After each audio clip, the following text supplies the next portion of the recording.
I'm Alaina. Yo. This is episode 9.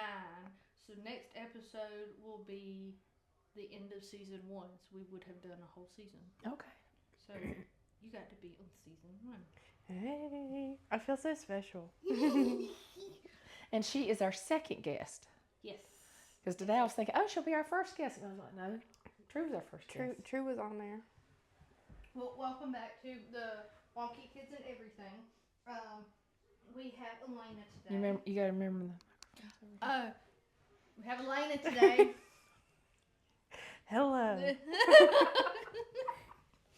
She is going to kind of lead... Sorry. Okay. She's going to kind of lead this... We'll see how many bloopers there are this episode. Oh, dear. I kind of like, hey, Jill. Why?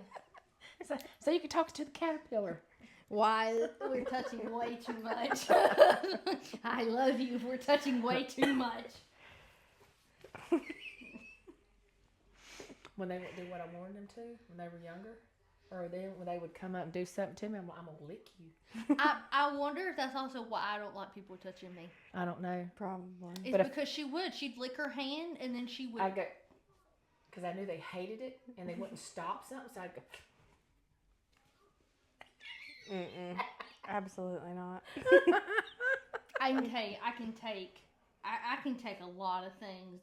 I can take snotty noses, being sick, all the things. But you and baby drool. Baby drool doesn't bother me because it's a baby. And I guess I should say my baby's baby drool didn't bother me because it was everywhere. But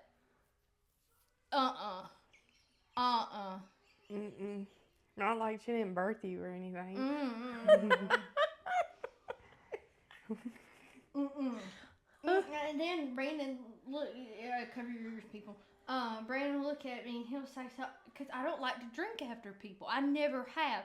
When we were in K4, we had a whole, and people that are watching this that was in our K4 class, you might remember this.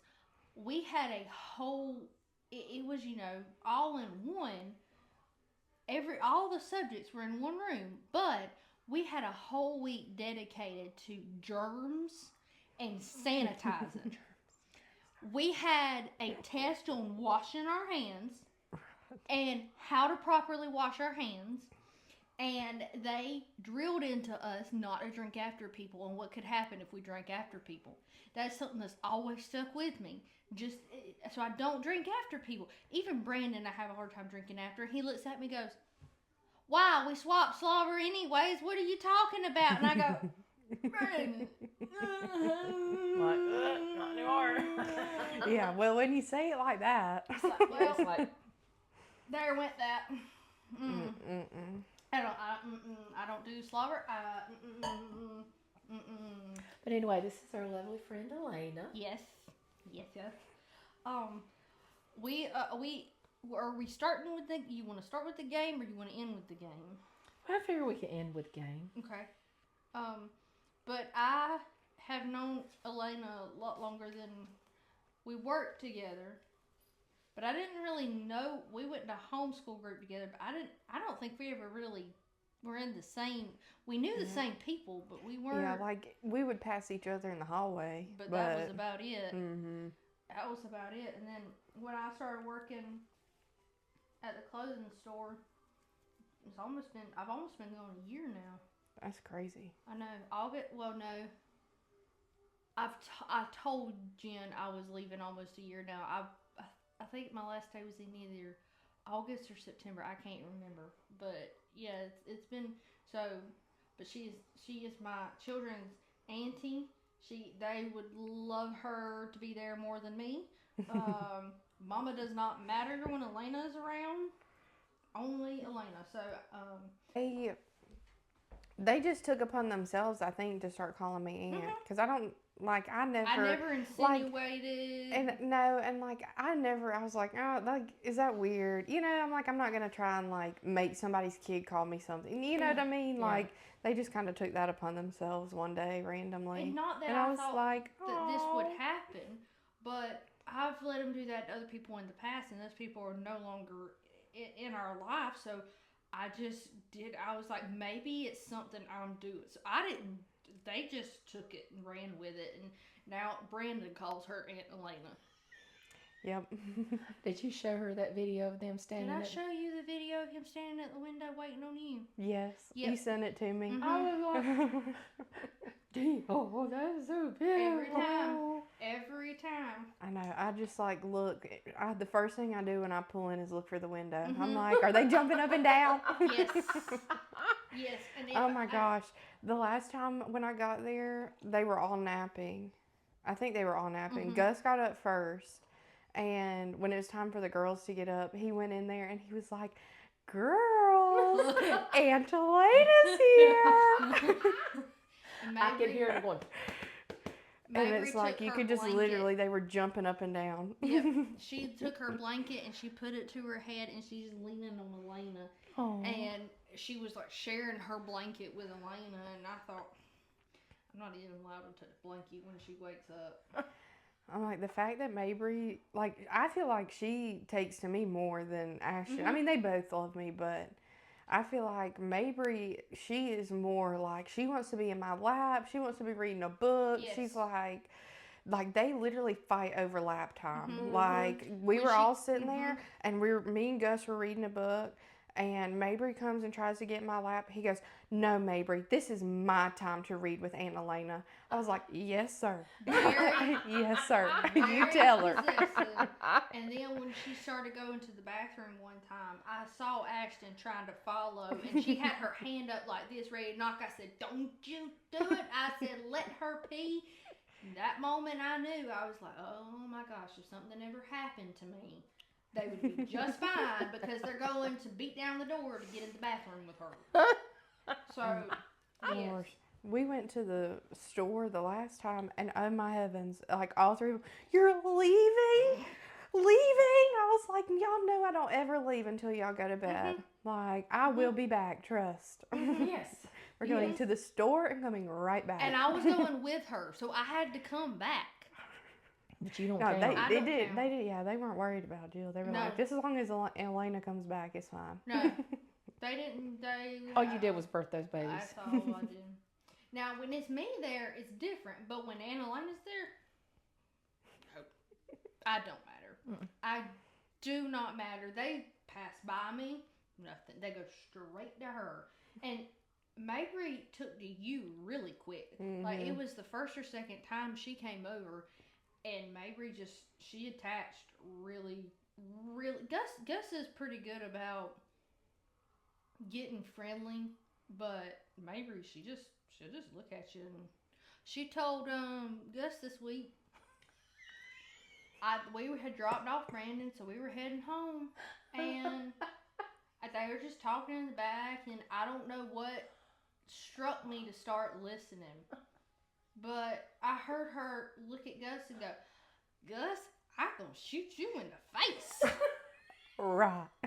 And I said, Mabry, Does that not sound like Mabry? Yep. And that's why Gus says he doesn't want any more siblings. Don't you think this is enough? And I said, Mabry, Ann, we don't say that. No, ma'am. And she cut, you know how she cuts her eyes to the side. She cut her eyes at me and she said, I sorry, Gus. And then I looked at her. I said, you don't say that. We don't say that. I said, that is ugly. I said, if we shoot somebody, we kill somebody. And she just got quiet for a minute, and then she's gotten to where she'll mumble under her breath, like after she gets in trouble. And you know how she takes her hands like this, and she sat back there under her breath and went, "I'm still gonna shoot you in the face." And I just kept driving. I thought, I don't know what you say. So when Brandon got home, I said, "What do you say to a 4-year-old?" He said, "Nothing." I said, good, because that's what I said, nothing. And he looked at me, he said, though, at this point, I don't question where she gets it from, because she just pulls it out of thin air. She just...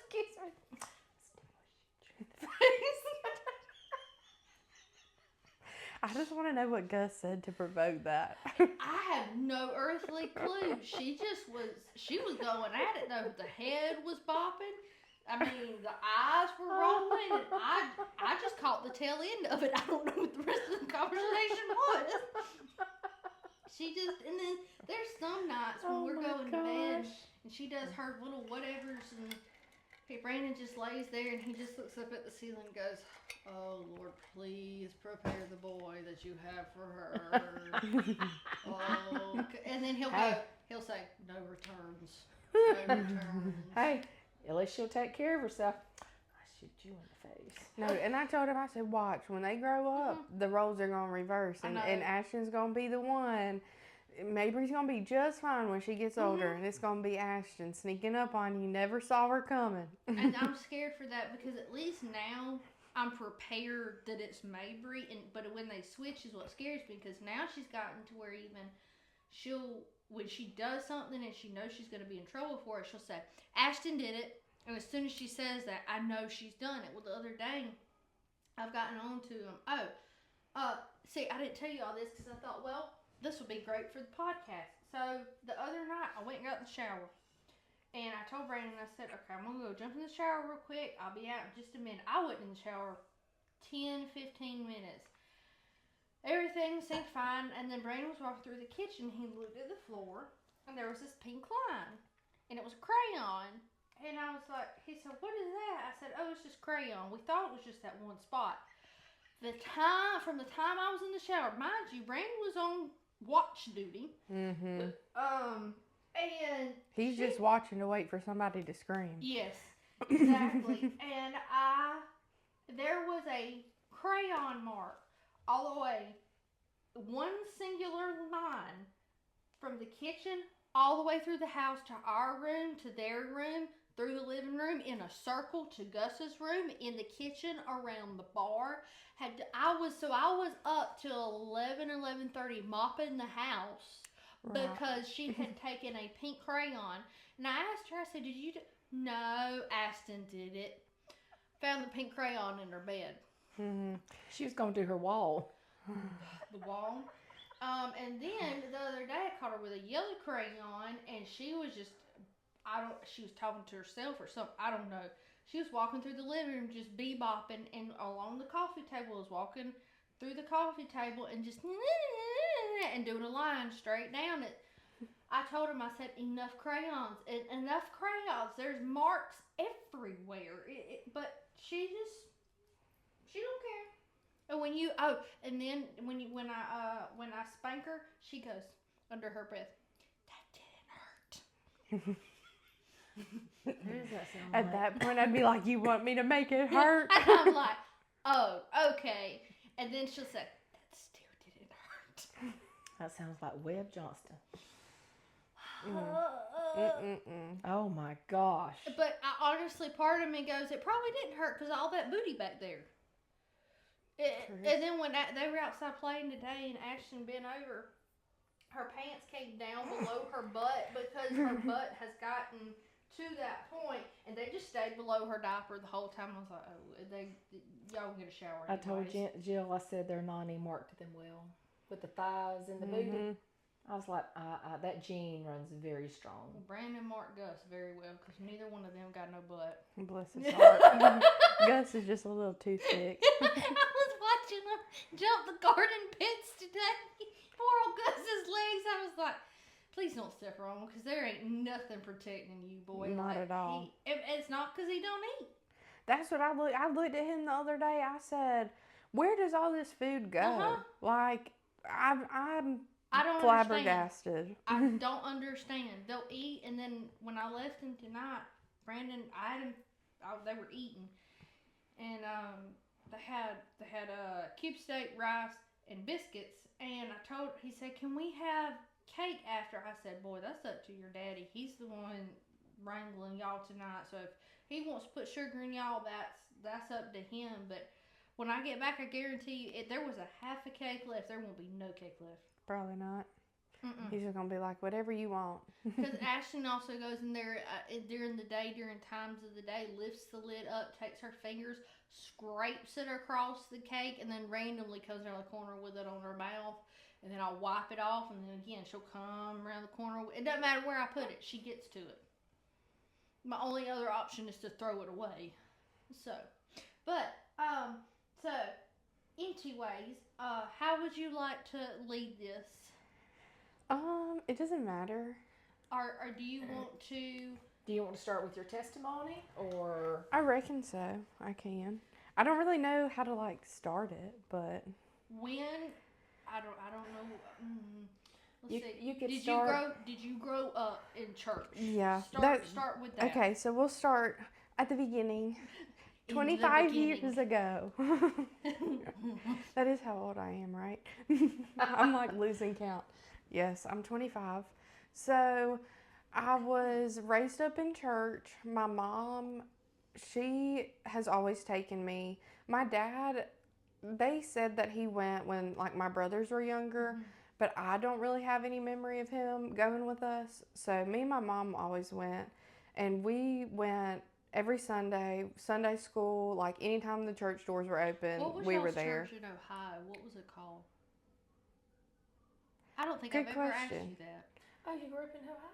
Old North. Old North. Okay. Mhm. That's where I'm know from. that? Yes, she I lived didn't. in Ohio until I was 9, Yeah. and then we moved here. I thought I've I never- told you that around Thanksgiving because I was telling you that she had never had a Southern Thanksgiving. Like, Well, I didn't know why though. Like I didn't. I thought Like- we elaborated on No, that. I think it was I didn't just know like. you didn't know that. I thought she knew it too. I literally thought we had that conversation. No, I mean I just thought that they like had other foods because some even Southern families have other foods. Oh, And I thought we had the conversation if she grew up north and never had a Southern Yep. Thanksgiving. So I was born in Youngstown and lived there until I was 9. Moved here when I started 4th grade. And I did 4th through 7th in public school. And then halfway through 7th, I went to chess. So basically, all of that to say, I had a very Christian upbringing. I was able to go on a few mission trips. I went to Jamaica when I was 16 and spent like a week there, and was just very involved in everything church. You know, like I was there Wednesday. I was there anytime we were, you know, there was something to do, we were there. Doors were open, you were there. And once I turned 18, my mom told me that it was my choice if I wanted to go or not. Right. Like, not that she made me go when I was younger, but kind of. Like, I just Right. knew, like, Yeah. mom would be disappointed if I didn't get up and go. Yeah. So I got up and went with her. And I feel like all around the same time of graduating high school, like, mom told me that. She's like, now it's up to you. Like, you get to choose if you want to go or not. And I still went for like a little bit. But pretty much when I was 18, I quit going to church. I made a couple of friends. I don't want to say they were bad friends because, like, that sounds bad. But, like, they did things that I shouldn't have been doing. Right. But I felt like I had a very sheltered upbringing. And I always kind of in the back of my mind was like, well, I wonder, like, what these people are like. Or, like, what it's like to do this or whatever. And Your I guess... eyes just kind of went, oh. And so making friends with these people that weren't raised the same way that I was, or like had the same values, kind of, I got lenient, you know, just Right. little by little. It wasn't like I just woke up one day and was like, oh, I'm just done with church and like done with God, but it turned into that basically. Well, it's kind of it was probably amazing to look back now and see how easily you were blinded to that kind of sloping away. And like they say, it's a slow fade, and it really is. Like, you don't even realize it, but it's like senior prom. So that was in April. I think prom's normally in April. Something It's like that. right before graduation. I went to Tiff County's prom. Like, I had never been to any public school dances. Like, I went to our formals or whatever that the homeschool did, but like, it's a whole, that's like a whole different thing. Yeah. And I was like, well, I would like to go at least to a dance, you know, and experience that. And I feel like that's really where it started. Like, looking back at like the big picture, and not that like who I went with was bad or anything, but so I went to that, and that was the first time I ever drank. And after that, I don't feel like I really ever did until I was 21. Like, because I was kind of scared of getting caught. And my mom put the fear of the law in me. And so I was still like that. And I'm like, I never had a fake ID or anything. Like, I never went and tried to get it myself. And I like, but the girl that invited me to the after party, that's the friend that I feel like was a big, I don't want to say like downfall, but kind of like, she just led you, she just kind of held your hand. And like, she kind of made it seem okay, you know, and it's like, well, nothing bad has happened to her. She's been doing this since she was 16 or 15 or whatever, and like, she's okay, like, and kind of exposed me to different things that had I kept like better friends, I wouldn't have necessarily probably found myself in that situation. But I learned a lot. So until I was 21, I wasn't living right by any means, but I wasn't necessarily like out partying or whatever the case may be, but I was definitely not going to church and not trying to have a relationship with God at all. Right.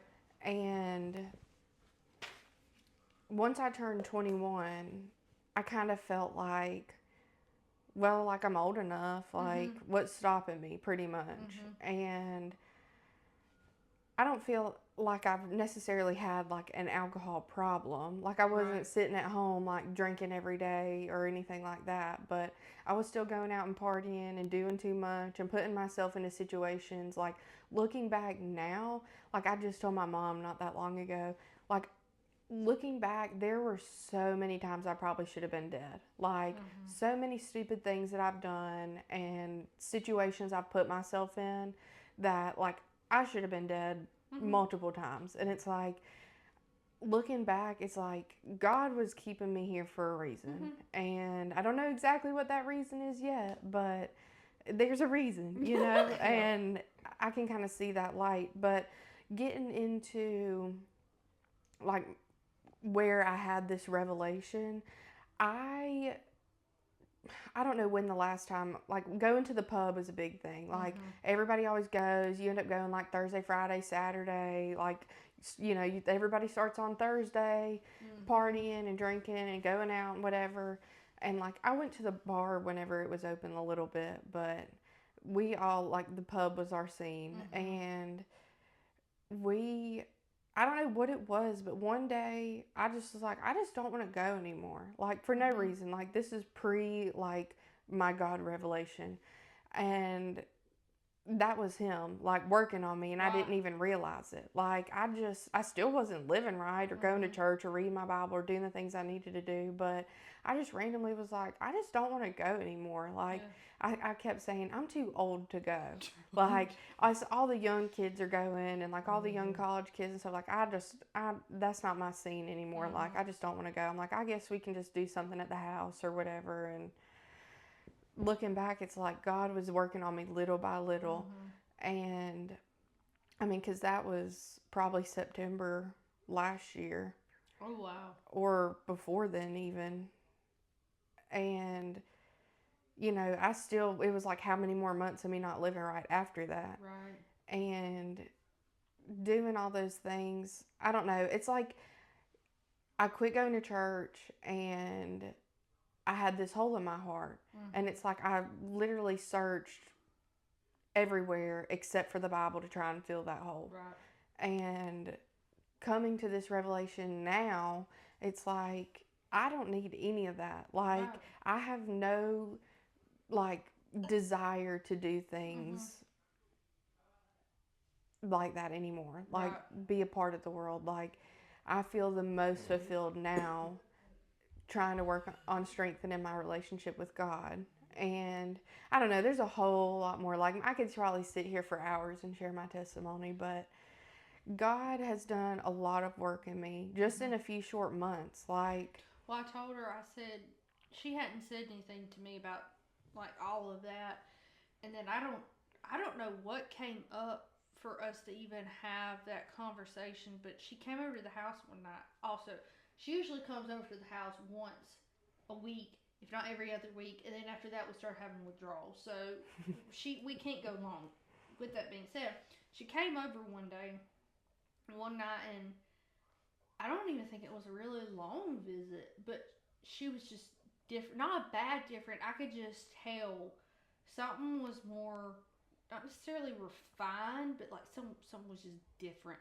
And I didn't say anything because I didn't think to say anything. And then we had the conversation, and I was like, I can even tell from the last time you came over to times before that something is different. Something is changed and changing, but in a good way. Not that our relationship was bad in any way before or anything like that. I could just tell something was different. And but then I can't remember. Because I feel like I texted you. It was like probably a couple of weeks after I came over that time.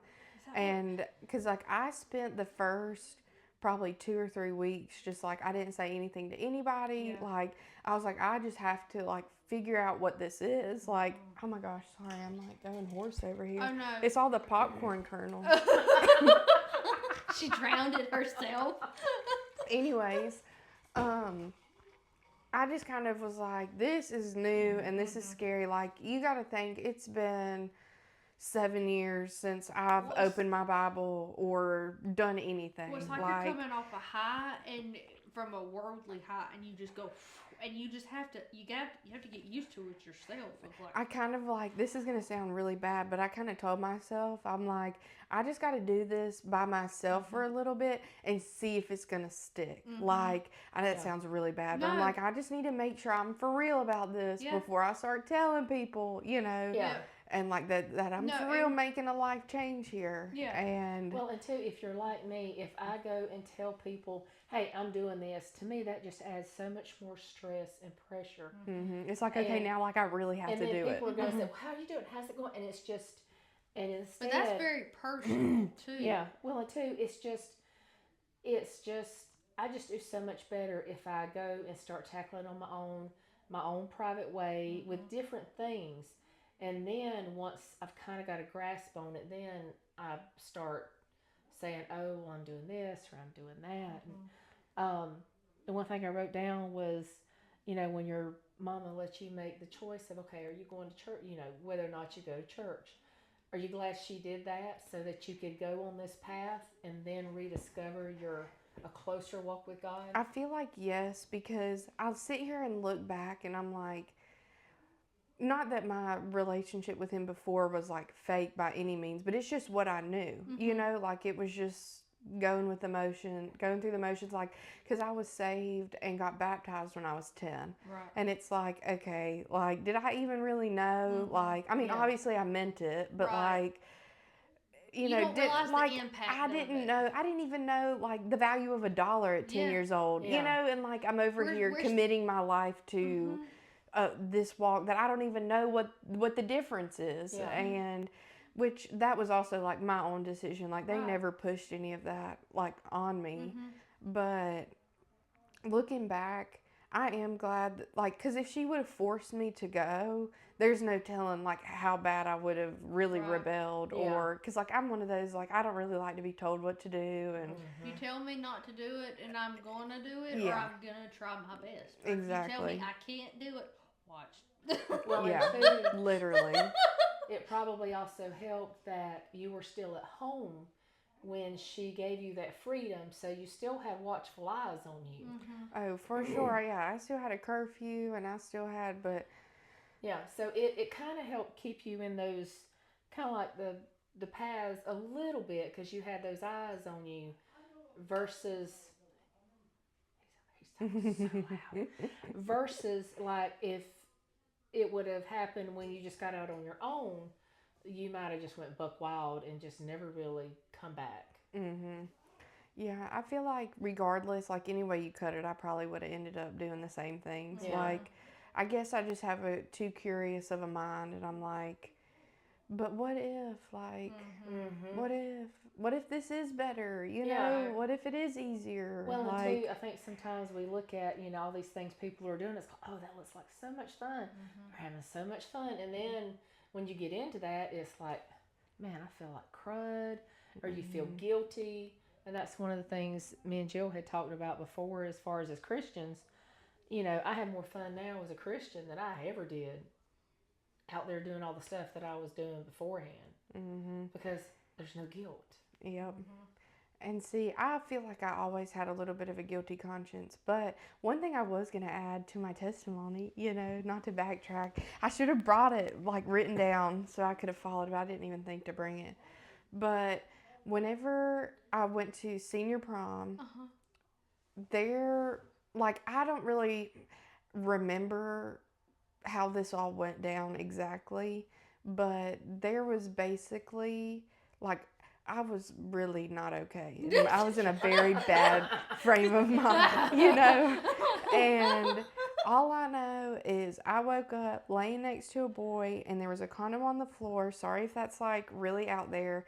And that was my virginity, like gone. Right. And I was like, well, I wanted to save that.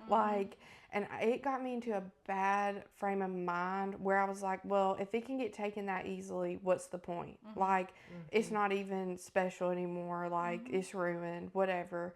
And that kind of planted a seed in my head too, as far as nothing really matters. That was kind of my mindset for a while.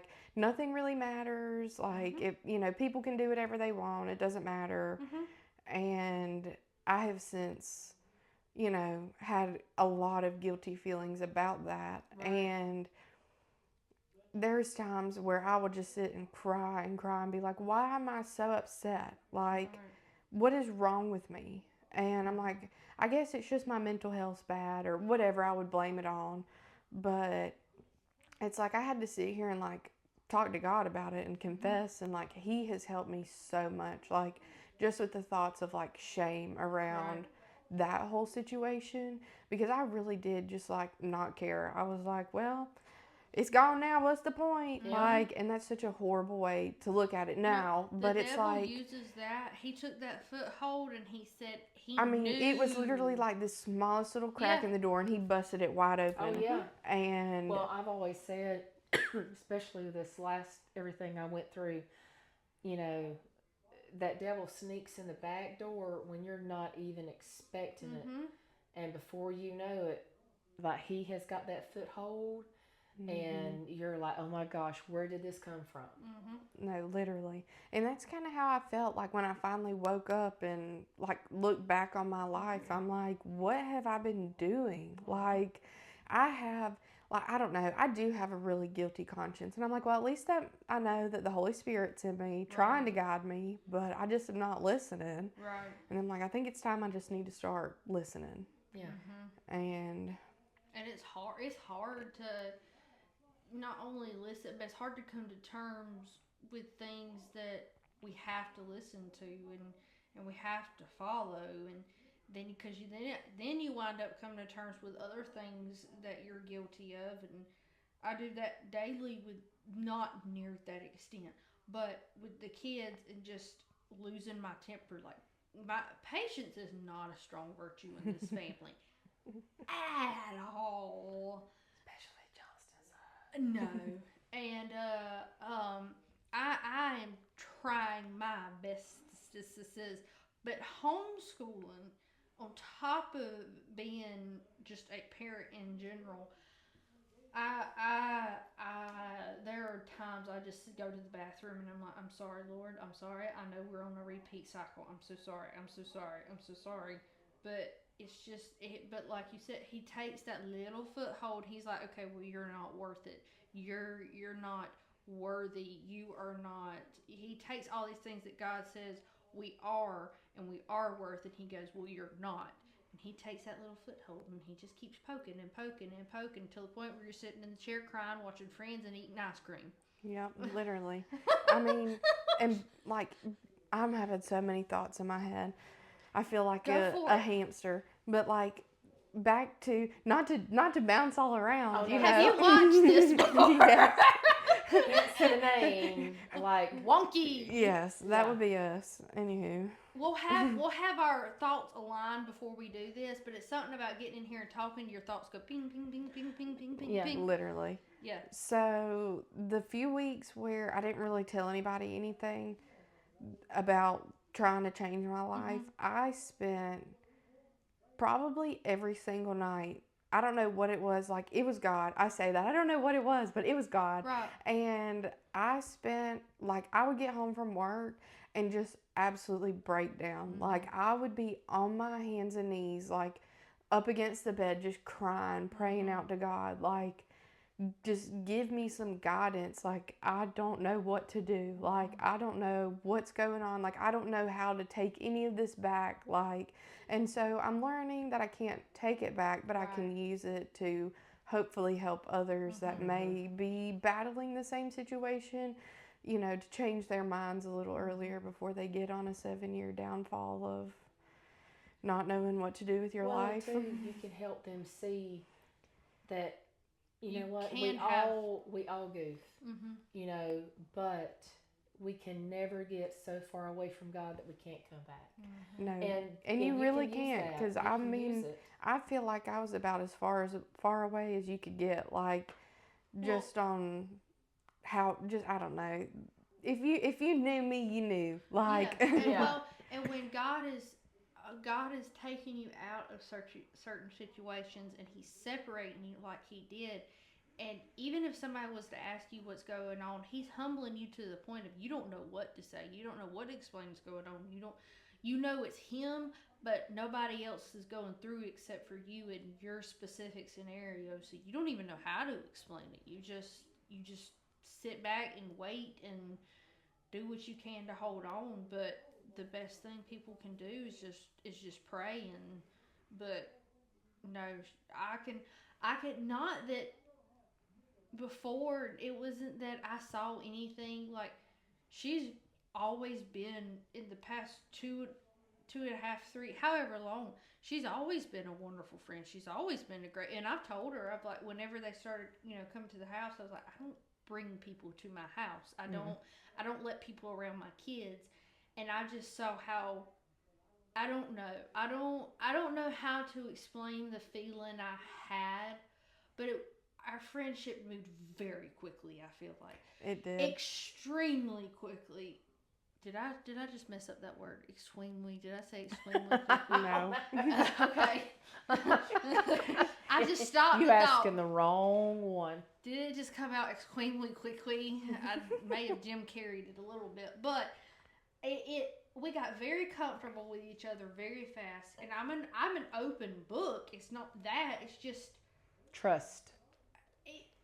There's not words to, you know, how it went no, because it was God. Yeah. And that's what I told you all the time. Like, we are, I mean, not saying that people wouldn't look at us and think we would be friends, but we're the most unsuspecting people to be best friends. Like, you would have never, like, looked at you and looked at me and been like, oh, y'all would be great friends. No, like, in just a cut and dry type of way. But it's like God literally put you at Ellie's for a reason. Like, there is a reason that the non-clothed person wound up working at a clothing store. Literally.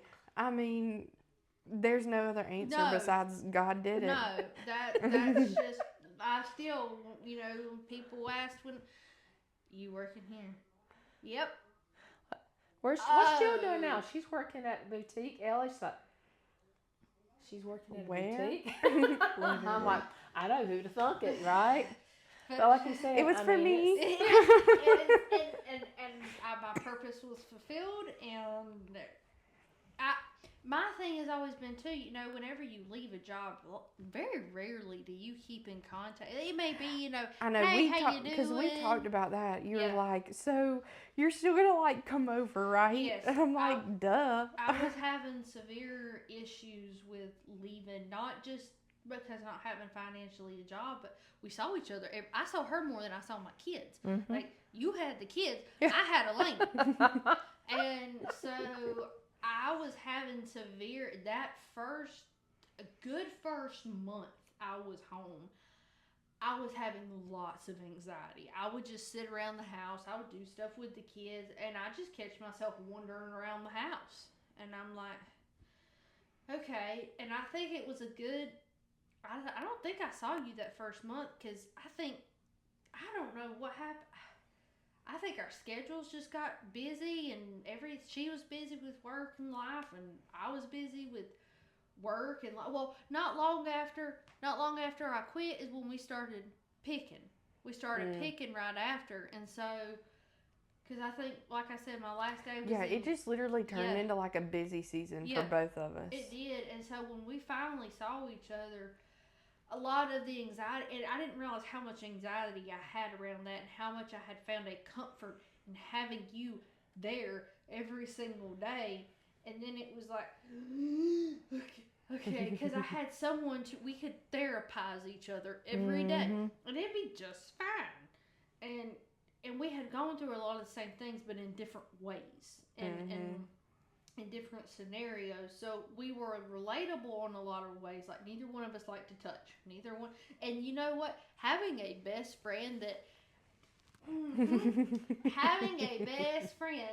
don't get me wrong, in the South, when everyone leaves, they hug. That's fine. I'm literally like halfway in the yard. Love you, Jill. Yep. And I'm standing on the porch. Love you. Let me know when you get home. You know, that's just been like, I don't feel like I have to overcompensate with her going, is she going to be upset that I don't hug her? Is she going, I don't know. We don't have to worry about the small things with each other, and the conversations we've had that I've never had with other people about very private things. I'm just like, you know, and for Brandon to sit there and have some of the conversations with her that he has. I mean, like, TMI does not exist. No. Like, I said something to Jill, and this might be TMI for the podcast, but I said something to Jill about, I started taking this vitamin, and it makes your pee really, like, yellow. And Brandon's, like, sitting way off on the other side, and he's like, you talking about the B12 vitamin? I'm like, yeah. There is right. When I say there is no boundary with her, as far as like any of my, no one take this personal, but a lot of people haven't been, like, even friends I've had growing up, they just haven't been to my house because life. Well, you know, you have normal conversations, but with Alaina, I'm almost scared to the point of what conversations he would probably scar her mind with.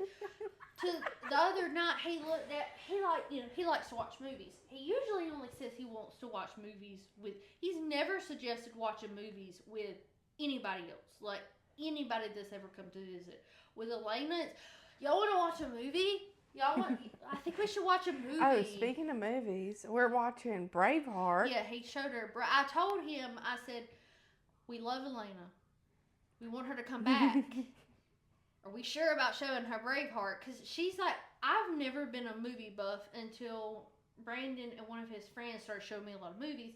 And that's how I found out a lot of movies. Well, Brandon showed Braveheart's, what, like 4 hours long?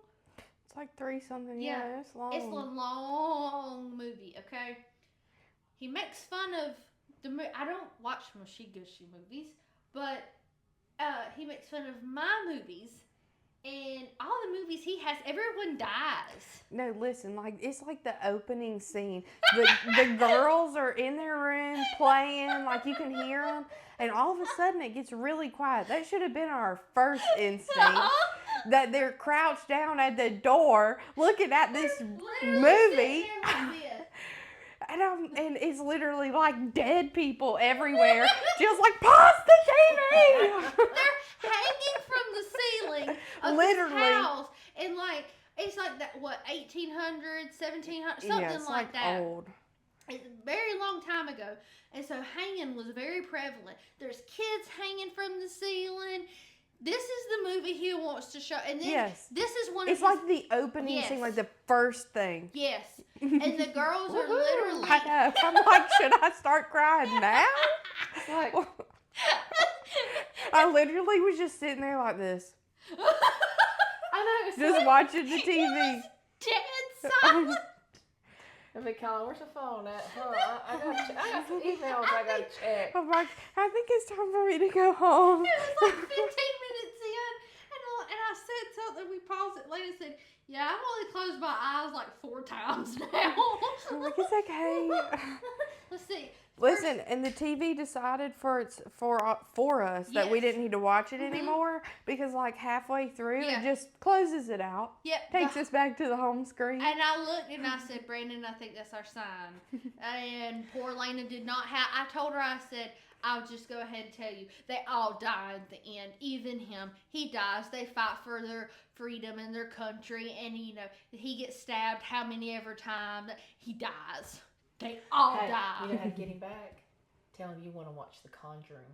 Oh, no. I will not. No, you don't have to watch it, but just tell him, say, hey, I want to watch The Conjuring. No, that's okay. He would probably be down for it. I have got it just to planned get out. back at me. His next movie is either going to be, I did this on purpose. I have been looking for movies, because I showed him, I told them this, but I showed him A Walk to Remember, and she dies at the end, and he's over there at the end, like, making his serious face.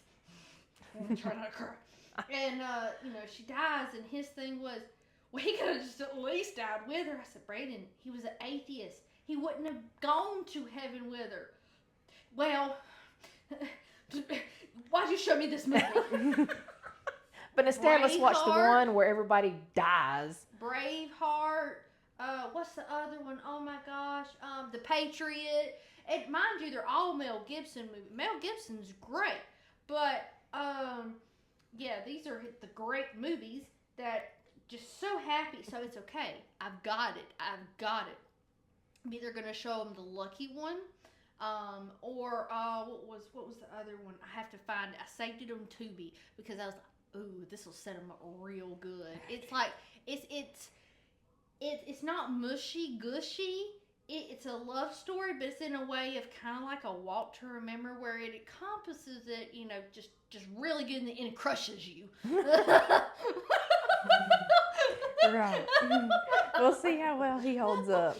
I can't wait. Oh dear. So, I don't know where we got off track, or are we still on track? I don't know. We're somewhere. Friendship, path, I think as far as God bringing y'all together at the store, and creating y'all's friendship from there. I just, like you said, it's not like we would, I even told somebody, I was like, yeah, Alaina's my best friend, and she went, what? I said, yeah, she's my best friend. She said, oh, that one I did not picture. I said, yeah. And there was a little bit of silence after, but it's not like we're so vastly different in, like you said, you just wouldn't put us in a room in 2 corners and go, oh, these two are best friends. Well, and I think that sometimes makes a better friendship because there's a difference there. Mm-hmm. And I know some of the people I am the closest in the world to as far as friends, we have a lot of differences, but when it comes down to the core of it, we're a lot alike. Mm-hmm. And that's what I told Jill too. It's like we know we have the same values. Mm-hmm. Like we believe the same way. We can sit there and talk for hours. Like sometimes I literally will look at the clock and be like, okay, it's 11 o'clock. I guess I gotta go. She stayed at the house before till 4:30 in the morning. Literally, and it's like, oh my gosh, how is it this late? Like, how do we still have stuff to talk about? Brandon has stayed up that long. He's never Just gone talking. to bed with her there. Never. I know. I'm like, I feel bad. You need to go to bed. Trust He's me, like, yeah, if it's he's ready- fine. I'm like, the last okay. time she left, he waited till she left. But I was outside talking to her for what, 5-10 minutes maybe. When I went inside, the man was already in bed asleep. Oh gosh. I don't know how you go to sleep, but he waited. He will not. He. No, because I said something. I was like, oh, I feel like I'm here kind of late. And he was like, oh, we'd be up anyways if you weren't here. I'm like, yeah, right. I'm sure. One thing a question I just thought about was, when you had kind of veered off this path when you were a teenager or when you were like 18 and then a little older. Do you think your mama had any inkling that any of this was going on? She did. I feel like she questioned me a lot. Yeah. And I don't know. I just talked my way out of it, I guess. Yeah. Or, do you think she was like on her knees praying a lot? Was that? I think so.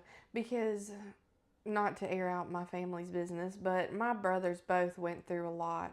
And I feel like they kind of looked at me like the last hope to not mess up. Yeah. And I felt like that was a lot of pressure because I'm like, I can't be perfect. Right. Like, I don't know. And so I feel like her going through all of that, like with my brothers, that she was just kind of like scared to lose another. Yeah, right. If I guess if you want to say it that way, not like lose, but you know what I mean. Yeah. Like kind of veer off down or the whatever. wrong path. Yeah.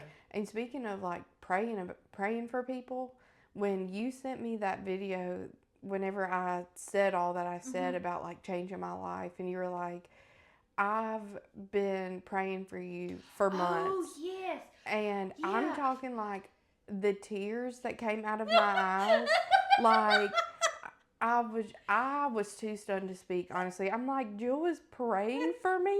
And that's what I wanted to get to too was. It took me a minute. I'm sorry, laugh. No, it took me a minute. I was like, what video did I send? I thought, this is serious. I don't want to say what video. But I get the video now. It just took a minute. Yeah, it's the importance of intercessory prayer, going to God on the behalf of somebody else, especially parents, especially friends, and going and getting on our knees for that person, on behalf of that person, and it's not sitting there, we can sit there and we can love them, we can minister to them, but going before God on their behalf is one of the greatest things we can do. And I feel like another thing I've taken away from this whole thing is I feel like I was a judgmental person. Like, I felt like, middle, high school, I was doing it all right. Like, I would look at these people that were going out partying, when you're 16, 17 years old, and I'd be like, well, I ain't them. Like, I'm just fine, like, living my life. And I feel like I would see them in church and different things, and like I would judge them, because I'm like, well, I know it, like I saw on Snapchat what you were doing or whatever. And I feel like me going through everything that I have, it's opened my eyes a lot because I see people doing wrong, and I'm like, well, I can't really say anything. I went through it too. And so I feel like that has changed my perspective a lot as far as being judgmental to what other people are going through. And it's like, God says, like, He's the ultimate judge. Right. Like, we don't have to judge anybody, and we shouldn't. But it's easy to do. And it's easy to sit there and be like, well, I'm doing X, Y, Z right. And you don't necessarily say it like that, but you kind of think it, Well, you think on even, just going to the grocery store and you see somebody doing something, you go, it's because we do it so much, even with small stuff, it's instinct to go, oh, well, I'm not doing this or I'm not doing that. I may not be doing this or that, but I'm doing this, the other thing over here, and we're just as guilty. And it's just like you said, it's we almost have to get to that humbling part of God going, well, wait, and it's like, here you go, like, and I think that's what you have to say now. Exactly. And I think that's where it gets down to where he talks about, we're pointing out the little splinter that's in our brother's eye, but what about the plank that's in our eye? And I think we're to hold one another accountable in a loving manner. But in the same token, we're first to work on ourselves and look at ourselves and say, okay, self, what do you need to fix? What do you need to work on? Well, that's... And then if you see a brother or sister stumbling and falling and sliding, go to them in love and say, hey, listen, can I talk to you? Not to sit there and get on a phone and say, hey, did you see what so-and-so did? You know, and I think that's where a lot of the trouble comes in, is it turns into more of a gossip, judgmental type thing instead of being truly concerned and loving them. And me and Alaina's had this conversation too. A lot of times you have to use your discernment too when God says, okay, this is the time to address this. This is the time. Because there's things that people have said, we talked about, that have said to us that we don't agree with. And we kind of just nod along because we don't have that. God isn't giving us that inkling to say something yet because it's not His time. And if we try to push certain... If we say the wrong thing with something so sensitive, it could push them away even more. And not that we should be scared of God's word and what He says, but you have to almost phrase it just right, especially if somebody's lost or something. Yeah. You have to just kind of maneuver it just right and position it, and just, it has to be... Pray for God to open that door. Yes, because I've had several instances with certain things that I'm like, man, I should have said this, or I know I don't believe in this, or I know I don't agree with this, but in that moment I didn't have that discernment of, now's the time. Yeah. Say something. And I'm trying to work on, with certain things, like friends, like Alaina or y'all or the kids, like I'll stand up in a heartbeat, but as far as saying other stuff... Sorry. But I feel like at the same time you don't, because whenever, like, we first became friends and, like, I wasn't living right, you never really said anything to me, like, about how I was living. You know what I mean? Like, and that's what I've told you, you know, however many times before, like, the fact that you were still my friend and, like, you didn't agree with 80% of how I lived my life, you know, or more. And it's like the fact that you were still my friend and you still loved me and you never made me feel like there was something wrong with me, you know, like you just loved me. And I feel like that was like my first eye opener. It's like, well, maybe I'm not that bad. Like, maybe I'm not too far gone. Like, if Jill can still tolerate me, you know, maybe there's hope for me yet. And it's like, that has changed my perspective a lot. Same with the, like, being judgmental thing. Because it's like, I sat there and watched you not put me down for, like, how I was living. You just stood up for what you do, you know? But you never made it feel like, this is how you should be living too. Like, just with, like, drinking and stuff, you're like, well, I'll have, like, a drink every now and then, but, like, I don't really drink, and, you know, I've never been drunk before, and, you know, I would kind of pick on you, and I'd be like, come on, Jill, just one time. And you'd be like, no, I just don't. I'm like, okay, well, I tried. It's always a challenge for everyone. They're like, oh, okay, this is my time. I got it. No one has pushed me there. I am very proud to stand on that. But in the same sense, she's never pushed anything on me. She has, and I guess what I was trying to say is, but I always try to be respectful too. Like, go into your house. Like, I know how your house is. I know, like, which also I was raised up that way. So it's like, you know, I can put my filter on around my parents and, you know, act fine at home. Like, when I was living at home and I wasn't living right outside of home, like, I could put my face on, and I was like, I kind of did the same thing for a while, like, coming over, just, like, out of respect. Like, but I know that, like, this is how Jill wants her house to be. This is her house. Like, I'm not going to come in here, like, cussing and being crazy. And she never came in and anyone she ever, like, any friends we had coming over or whatever, never disrespected. She was always respectful of the house, of us, of Brandon, of the kids having kids, and nothing ever really, like, if we did have any drinks or anything, that never happened until the kids went to bed, and they were always respectful of that. There was never, and I guess what I was trying to say, and I don't feel like that's anything we ever really talked about either. It was just kind of like, Jill's got kids. Like, this is just, like how it goes. I don't know. Yeah, that was because I was always, it was that I wanted to hang out with them, but I also had a family, so I had to go home. And they've always been, especially her's, been always respectful of that and always been willing to come, and that's never been an issue. And I guess what I was trying to say a while ago is I'll stand up for y'all in a heartbeat. Like, I won't stand up for myself in a heartbeat, but but I'm trying to work on, like, how to stand up for myself, and I have stood up for myself, but it's turned out to not be so easy.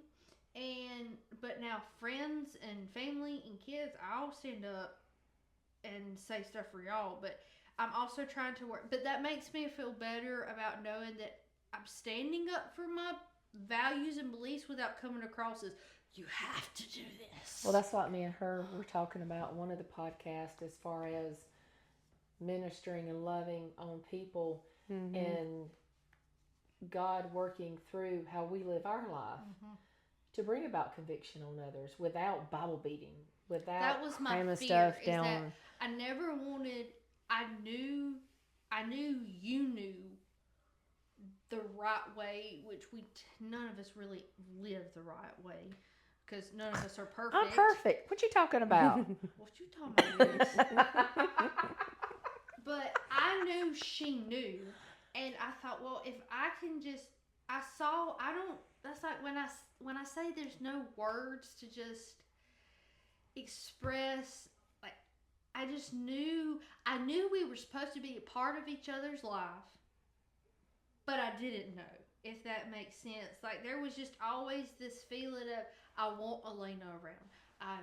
You just didn't know the why. Yeah, we got the why figured out. I just knew, like, because anytime anything would ever come up and she would, we would talk, I would just pray for her, and I didn't know what else to do, because I thought, my thing was, if I was in her position, and when I've been in positions that were hard, not like that, I never want anybody to sit there, and this sounds bad, when you're going through a hard time, people start quoting scripture to you. Oh my gosh. And they're like, the Bible says, yes, honey, I know, but this is not helping me in this very moment. Not right now. Listen, Linda, let me tell you something, okay? I have read it. I know. I understand that. But unless Jesus is going to sit here and hold my arm while I'm going through this, I'm still human. And I'm having issues at the moment. And that is great to know. And I know I'm going to have problems. I know I'm going to suffer. I know I'm going to have discomfort. But again, it ain't easy. And I never wanted anybody, like, when Brandon and I were going through stuff, and people would quote scripture, I'm like, yes, I know. You want to look at them and you just want to say, I know you mean well, but please shut up. Please. Please. Because it's just, and they mean well, and sometimes people just have no clue what to say. But I learned through going through struggles and hard times, and people just sitting there and quoting scriptures to you, and it makes you feel lower than dirt then, because you're like, oh, why does that make me feel so bad? Why is it I can't just stand? I just don't want to hear that right now. And this is probably a very morbid example, but whenever you go to a funeral and you're going through the line, you don't know what to say to them. You do not know. What do you sit there and go, I'm so sorry for your loss? I mean, you've heard that 20 times. You just go, and you go through. I'm sorry. I mean, and if they knew the Lord, they're with Jesus, but that don't make it. They still ain't here. Well, their suffering has ended. They're with the Lord now. Yeah, but I'm here. That's like when Nehemiah died. Me and Eden kept sitting there looking and going, I'm so mad at you right now. You left us here. You're not here. And then at Christmas, we were all sitting there looking at each other. And I can't remember who was the first one to say it. Goes, I'm mad at Nehemiah right now. We all started sitting drinks everywhere, saying, maybe if we just sit drinks everywhere, she'll just pop up and go, no, you need a coaster. You need a coaster. So we all just thought, yeah, everybody leaves drinks everywhere. I mean, it's just, you know, you don't, I don't know. I never felt like, I don't know. I don't know I still don't know how to put it into words. I thought about that before we did this tonight. I was like, how do I explain, because we talked about that, I think. I don't even know what we're talking about now. me either. I was just waiting for her to get to her point, and then maybe I'll think of something. What are we? Have y'all seen that video where it says when the ADHD hits so hard, and it's the actress sitting there and she's going, you know, and the guy's sitting there going, yeah. Listen, I don't know that me and Jill have really ever finished a conversation.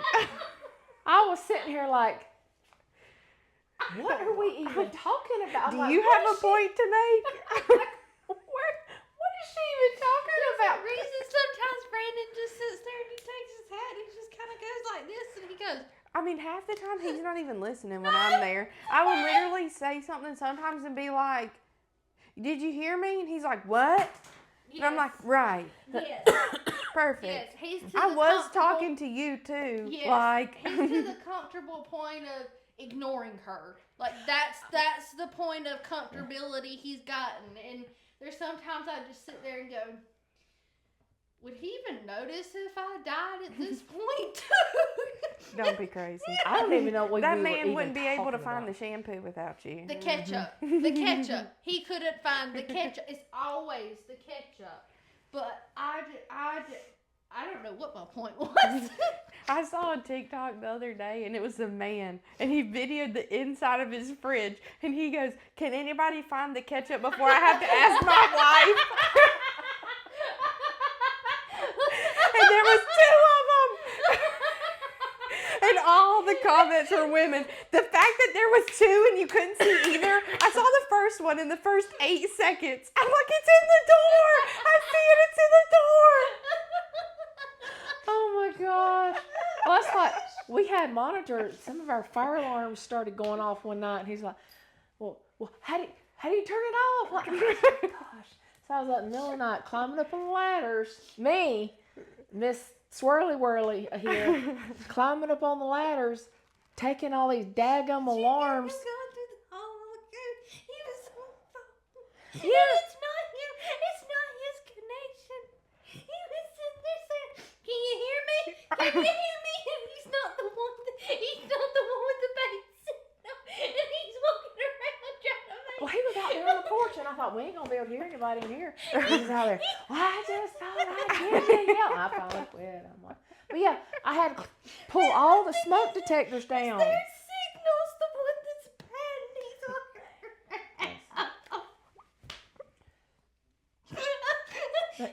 And then he swore up and down. He was like, well, it was just webs. It was webs. Oh, it was not just webs. So I had to climb up and get all these daggum smoke detectors down. So now we ain't got no smoke detectors. I got to go put smoke detectors up. We don't have smoke detectors. There's a fuzz just like floating in the air. Oh no, I want to get my smoke detectors up. Because I really don't want to wake up with my house on fire and half my family dead. So yeah, you need to get on that. Yeah, I agree. Yeah. So you need smoke detectors. Hit that Lowe's pickup. That Lowe's pickup. Mm-hmm. Hey, you gotta make sure you hit that Lowe's pickup 3 hours before you want it though. Oh yeah, you better just sit around the house till they tell you it's ready. Because you don't show up expecting it to be ready. No, I showed up after mine was supposedly supposed to be ready, and they said, well, did you get a notice? I said, no, but it's been 5 hours. She said, well, you need to at least allot 3 hours. I did. It's been 5 hours. Did you get a notification? No, ma'am. But it's literally just, it was an air filter. It was an air filter. I said. Oh, was that day we went? Yeah. I said, well, if I just cancel the order, can I come in and get it? And y'all won't charge me? Yes, ma'am, but it'll take some amount of refund or whatever. I thought, oh, it's an air filter. I just didn't want to have to get all my youngins out. Thank you. Yep. At that point, you might as well just run in and get it. Yes. So, yeah, I have no clue what I was saying. So is there anything else you would like to share about your testimony? Or is there anything you wish you could go back? Hang on. Yes, before you start stumbling too, because I don't know what circle I was in. I don't know. Oh, I was gonna say, there's a couple of girls working at Ellie's right now. I'm not gonna like out anybody, but they're young and they have so far like not wavered from their faith, and I feel like that kind of had a big impact on me too, like seeing them like being kind of raised up the same way that I was, and like, you know, we relate, like even though, you know, they're like 19, 20 years old, it's like, and I feel so much older, but it's like to see them, I'm like, you're made it through, you know, your first year of college or, you know, however long, and you've been, you know, exposed to the world, like you were in public school, you know, whatever the case, and you haven't wavered from your faith at all. And that kind of, like, I would sit here and think, like, dang, like, I could have, you know, stuck with it. Like, they are perfectly content. They're like, well, I just don't feel like I'm missing out on anything. Like, I see all these people and, like, they're not really happy. And, like, I'm content, you know, just following the Lord. And it's like, I sit there and I'm like, man, like, I could have done that. But it's like, I mean, I can't compare either. Like, not that I'm doing that, but it's kind of like, open my eyes a little bit to, like, I got to get my life straightened back out because I'm being more of a negative influence on people than I am a positive one. No, I know one in particular you're talking about, and while I was there were times I was sitting there and I would sit there and go, she would make me want to do better, and she's probably not quite 10 years younger, but close to 10 years younger than me. And she's invited me, because we're still looking for a church. She's invited me to the church. Like, we still text every now and then. And I like seeing her life. I don't get to talk to her a lot, but I do like seeing, you know, her life. She's growing in life and stuff. And she's made me, like you said, she's made me want to do better. And I'm sitting there going, dang, okay. Wow. And like, I thank both of them. I'm like, this sounds crazy what I'm about to say, but like, thank you for being you. Like, you didn't even do anything. Like, just thank you for being so strong in your faith. And like, please never change. Like, if I can tell you one thing, like, do not stray from this path. Like, it is not worth it. There is nothing in this world that will fulfill you at all like Christ Jesus will. Like, do not ever change, ever. Like, literally ever. And they look at me and they're like, yes, ma'am. And I'm like, no, I'm serious. Like, she's just so very timid too. She's like, okay. Like, okay. And it's like, the fact that they're like, that means so much that you recognize that. And I'm like, no, you have no idea how much it means to me to see that, like, this can still be normal. You're being like, an you know, inspiration to me. Because, like, I feel like the world is so normalized. It's like, when you're living in the world, you feel like, oh, well, like, it's weird. Like, you're weird to... We're the weird ones. Yeah, to follow Christ and da-da-da. And it's like, now that I'm getting my life back on track, I see all these people, and I'm like, it's not weird. Like, I'm seeing more and more people that are living, you know, for God and, like, trying to do the right thing. And it's like, it's not weird. There's more people out there like that than you realize. Like, it's not like I'm about to be just doing this on my own or anything. Like, exactly. And I think there's been like a real, not a revival in the sense that, you know, people are like, oh, there's a revival, everybody's coming to Lord. But there's more young people that are waking up, and they're realizing that they don't want what this world has to offer. You know, they're realizing that it leads to just misery and destruction, and they see their friends out there, and there's so many that wind up, and they've probably seen so many that have wound up down in a hole, and they've lost their life. People that are our age that are now dead because of life's decisions, or younger than us. That, I mean, just this past year, 1, 2, 3, 4. And I didn't know any of them personally, but you either knew them, or I know people that knew them, and it's like, they didn't even make it at 25. Like, oh, okay. And so their death, I feel like, impacted some people in a good way, and then some people just didn't even phase. Like, it was okay. Well, I think there's been so many that have dealt with health struggles and stuff, and they have come, if they weren't already strong in their walk with the Lord, then they found the Lord in that health struggle, and I think it's impacted so many.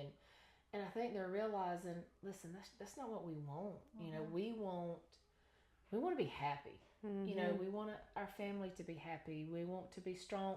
You know, I think they're slowly realizing that's not. They see how miserable. I know, and listen, and I was like, I can't tell you how many different times I told my mom, like, I didn't know what was wrong with me. Like, whenever I first started kind of talking to you about feeling like I needed therapy, and I just literally was like, I just felt like I was drowning, and I told my mom, I'm like, I feel like how I'm feeling right now, like, I feel like I'm going to die. Like, it is killing me, literally. Like, I don't know what's wrong with me, like, what it is, if I'm just, like, that messed up in the head, like, you know, maybe I'm just too far gone, but, like, my anxiety and my, like, depression almost, like, it's more anxiety than anything. Like, I literally would feel like a knot in my chest, like, all day, every day. And I'm like, I feel like I'm just going to kill over one day. Like, this is literally killing me. It's draining my life away. And it was literally like my whole world just turned upside down one day. And it's like, it slowly was happening, yes. But, like, I guess the hat just dropped one day. And, like, I was like, I just can't live like this anymore. I've got to change something. And, like, I had bought my mom a Bible study. I bought me one and I bought her one early November. Gave it to her for Christmas. So this was like before I ever, because I feel like the end of December, like right after Christmas, is when I started changing things. And so at that point, like, I don't even know why I bought it. You know, it's like I saw it on Amazon or whatever, and I was like, oh, this looks good. Like, maybe I do it, maybe I don't. Like, I'll just get us both one. You know, why not? And I gave it to her, and just randomly, I'm like, I'm just going to do it. Like, it sat for months. Like, I mean, 2 months on my counter probably. And I was like, I guess I'll just do it and just see if that can help me. Because it said, like, 50 days to unrush your heart. I don't remember what all it says on there. And, like, experience healing today. And that's what got me. I was like, I need some healing. Like, I need some of that. In 50 days? Sign me up. Like, I'm fixing to be fixed. And I don't know, I'm not fixed, but I'm getting there. You know, I'm making strides in the right direction. But that just was that. And I'm like, and that's God working too. It's like, because I don't know why. Like, I wasn't even thinking about God at all. Like, I wasn't. I don't know. We had tried to do Bible studies before, and I think we got through half of one together, and then I think we all kind of fell off the study way, and then because I don't know that I really felt committed to it. Like, I kind of felt like, this is going to sound really bad, but it's kind of like, oh, let me do this so I can send it to Jill. Like, you know, like. That's how I feel about my workout. Some days I'm like, oh, if I don't send this to Alaina, then it's going to show you. Are you hot? No. Okay. I'm not. Are you hot? No, I'm okay. Okay. Why? Your face was red. I just want to make sure you weren't hot. Okay. Right now. No, I couldn't hear what you said. I was like half deaf. What's I saying? I'm talking about Bible studies. Oh, but with me, I've got to be. I don't know. I have to be really drawn into it, and it's got to be. I will give you that too, because there's some, even like on the, when I go and when I told Brandon that I wanted to do, like, I wanted to order some more, I have to almost sit there for days and look at it and just see what stands out. And if I just randomly order one, I don't finish it when I order it. But this past time, I don't know, Jonah's never really stood out to me and went, oh yes, because, you know, we grow up on that story, and we grow up on the ins and outs. But this time, he didn't place the order for a week or two. And then when he finally did, he was like, "What did you want?" And just in my head popped up Jonah. I was like, I know I want to do Jonah, and I kind of, do I want to do Jonah? Where did that come from? And so I did it, and that has been one of my favorite studies, I think, because it pointed things out. I guess it was just the right timing for me that God used it, and stuff going on in our life, and comparing it to Jonah's story and the ins and outs and the things I never thought about. And now I'm like, man, Jonah's only 4 chapters, but there's a lot in the 4 chapters right now. Well, I like finding out things that I never knew. I never realized before that are accurate, not things people have pulled out of a hat and said, "Oh, well, I'm going to take this, turn it this way, and create it's this." Like what dude were we talking about at the house that's really popular right now? And we were both like, yeah, I think he's got some okay stuff. What's his name? He's traveling. Do you know who I'm talking about? Bryce Crawford. Yeah, that one. I told her, I said, yeah, I've seen some stuff, but I'm not sure how I feel about them. And you were talking about that, and I was like, yeah, I'm the same way. There's some things I'm like, okay, but then there's some things I listen to. But I do feel like what he's doing is good, at least, because it's speaking to a lot of young people. Yeah, like Charlie Kirk and everything did. Yeah. And I mean, that's with anybody, too. Like, you're never going to agree fully with another human, you know? As long as they're pointing them to the main things about salvation and repentance, and not just saying, yes, you can come as... People take the term "you can come as you are" a little too far sometimes. Well, it's kind of like you can come as you are and you stay as you are. You can't do that, and I think that's to me that's the more Joel Osteen philosophy of we can't talk about sin. Well, that's been our issue with finding a church is we go and there's a lot of things we hear we like, but then there's a lot of things we hear of instead of them. A lot of preachers like to soften it and say you will be apart from God forever. Why don't you tell them what we actually need to hear? Why don't you just say, if it needs to be said, just say it. You will be in hell if you do not come to know the Lord. But they soften it, and then they go, like, they're there, you'll be apart from... Well, they're apart from God right now, and they're perfectly fine, they think. That it's not... Brandon was preaching to me the last time I was over there, and it has stuck. Like, when I texted you about... I'm not being lazy. Oh, yeah. You can tell Brandon I'm not being lazy. Yes. Because he was talking about, somebody showing up late and they overslept and this and that. He goes, and there's a difference between resting and being lazy. And he goes on to explain, this whole thing. I told her when he started, and I said, just wait. I think we were standing, and we were fixing to leave from the store. I said, just wait. I said, he's fixing to preach. And then he started in, and she went, oh, and I said, I told you. And it has stuck with me. I'm like, I can't disappoint Brandon. I'm like, I can't be lazy. I'm like, I went a whole week without doing my workouts. Brandon's so disappointed in my laziness. That was more than just rest. So I finally worked out one day. I'm like, tell Brandon I'm not lazy today. When it rains for 2 days, I'm literally praying, Lord, please stop the rain, because he's pacing around the house. He is pacing to the point of like, he'll hear me breathe and he'll go, I'm stressing you out. Please sit down. It's okay. You can rest. It's okay. It'll be about to downpour outside, and the boy's looking out there, and he's like, I need to be doing this. No, you don't. Just... I need some of that. Well, if there was anything you could go back and do differently, would you? And why would you do it differently? That's a hard one, because I feel like my immediate is like, yeah, I would go back and do everything different, but it's like, also I probably wouldn't have learned the things that I learned either. So it's like, some of it I wish I didn't do what I did, right? But I don't know that I would have learned the things that I had learned had I done things differently. I think sometimes we have to learn things the hard way. Like with some of us, we can learn a certain way, but the others we have to, and for certain things we have to learn the hard way. and then God's taking us through that. Like, He's still with us, and He doesn't approve of what we're doing, but His grace and mercy is still so.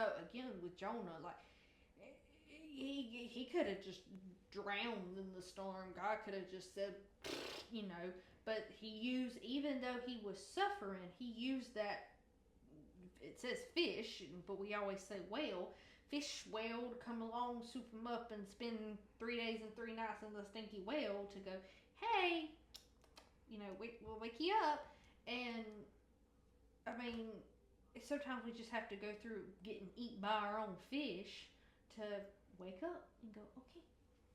Well, I think sometimes when we do go through those struggles and everything, we learn so much about us, and we learn so much more about God.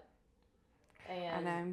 That has been my big thing. It's like God still loves me, and He is still merciful on my life. Like, He gives me grace every day. And He, if you even knew the extent of things, like, I haven't really gotten deep. Yeah, right. But, like, if you were there through that, me being me, it's like, why? Like, I wouldn't, I wouldn't still love me. I wouldn't still, care about me and, like, think there's a purpose for my life. Like, not after all the bad you've done, but it's like to know that, like, God has literally refreshed my soul. Like, and it's like, no, like, you may have done these things, but I have a plan for you yet. And it's like, I don't know, just to feel that inside you, it's like, what an amazing, loving Father we have. Yeah. Like, really. Well, and two, God can use that and the journey you've been on to help others see, listen, I went on this journey, and God still loves you. You're never too far gone for God to love you and forgive you. It's like, He still loves you. All you got to do is come back. And He'll take it all away. I know, and it's literally just like none of that ever happened. Like, I don't know. Like, I told myself, whatever day I decided this, I don't know, I feel like it was just a random day. I was like... It was just like, whoosh. Yep, I was like, I'm not cursing anymore. I'm not drinking anymore. I'm not doing, like, any of this. And I don't feel like... This is going to sound also really bad probably, but I don't know that I've worked very hard for that. Like, it just kind of happened. Like, I told myself, like, I don't want to have, like, foul language come out of my mouth. And it just hasn't. Like, it has been really, like, of no effort. Like, I haven't been having to catch myself or... You have not stumbled on words. You have like, it's just, like, out of my vocabulary. Like, it is literally just, like, gone out of my head. And I just sit here and I'm like, wow. Like, thank you, God. Honestly. Because... I don't know, like, a lot of these changes, I've, like, expected this to be, like, a long, tough journey, and, like, it still will be, not to say that it's going to be easy, but it's, like, the things that I thought were going to be really hard, haven't been, and it's, like, God's given me that mercy, too, to be, like, I know this would probably keep you held back, or feeling guilty, or feeling whatever, so, like, I'll just erase this out of your mind, and I'm like, thank you, like... Okay. I need that. And too, the people that were around you in that time in your life will see the change in you. And then you never know what seeds God is going to plant in them. No, I actually had a customer come in probably a month ago and was like, she asked me if I was dating anybody. Yeah. And I was like, no, why? She's like, you just seem like happy. And I was like, well, I am for other reasons. Right. Like, this is what I've been up to. And, like, my life's been changing. She was like, oh, like, I thought you must have been dating somebody to be acting all happy. And I was like, in a relationship. She was like, you just seem so different. And I'm like, the fact that somebody I haven't seen in a couple months, like, can notice that. Just, like, I mean, I haven't been going around, like, saying anything. It's like, just let people notice it, and if they do or if they don't, You are in a relationship. It's just you're kindling your relationship with the Lord, but that's just, I don't know. Like I said, when she came over that one night, wanted to look at her and not say in a bad way, but be like, "Are you okay? Like, are you good?" But I didn't. If you would have asked that, I would have been, Jill, I am more than okay. I didn't want it to sound like I'm better than I've been in a long time. I didn't want it to sound like I thought anything was wrong. Like, I wanted to mean it in a sense of, you seem like you're okay. So are you okay? So I just didn't say anything, and I just kept praying like, I hope she's okay. Like, it was, I don't know, it was just different, but in a good, I mean, it wasn't that, like I said, it wasn't bad before. It was just like, okay, we just gonna keep, and then it was, I think, a month rocked by, and she said something, and I was like, aha! I knew something, but it was a good something, so, I don't know. Maybe that's what I was trying to ramble on about. Well, I don't know where you were going with that one. All I could get, so I was like, I got to say something. We're gonna be here for 5 hours, and so and and it's just kind of like, I don't. Yep, we got you. I'm like, nope, I ain't got a clue. I got to the point where I was having a conversation with You was. We were both just kind of sitting here waiting for you to get to your point. I can't wait to watch the playback on that part.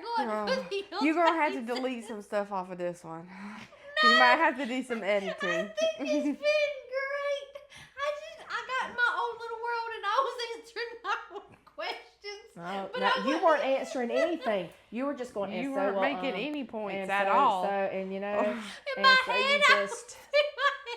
Julia, you were just over there in your own little world, and you were just rambling. And I'm like, well, I got to say something. We're gonna be here forever. But you don't have ADD or ADHD. I'm like, okay.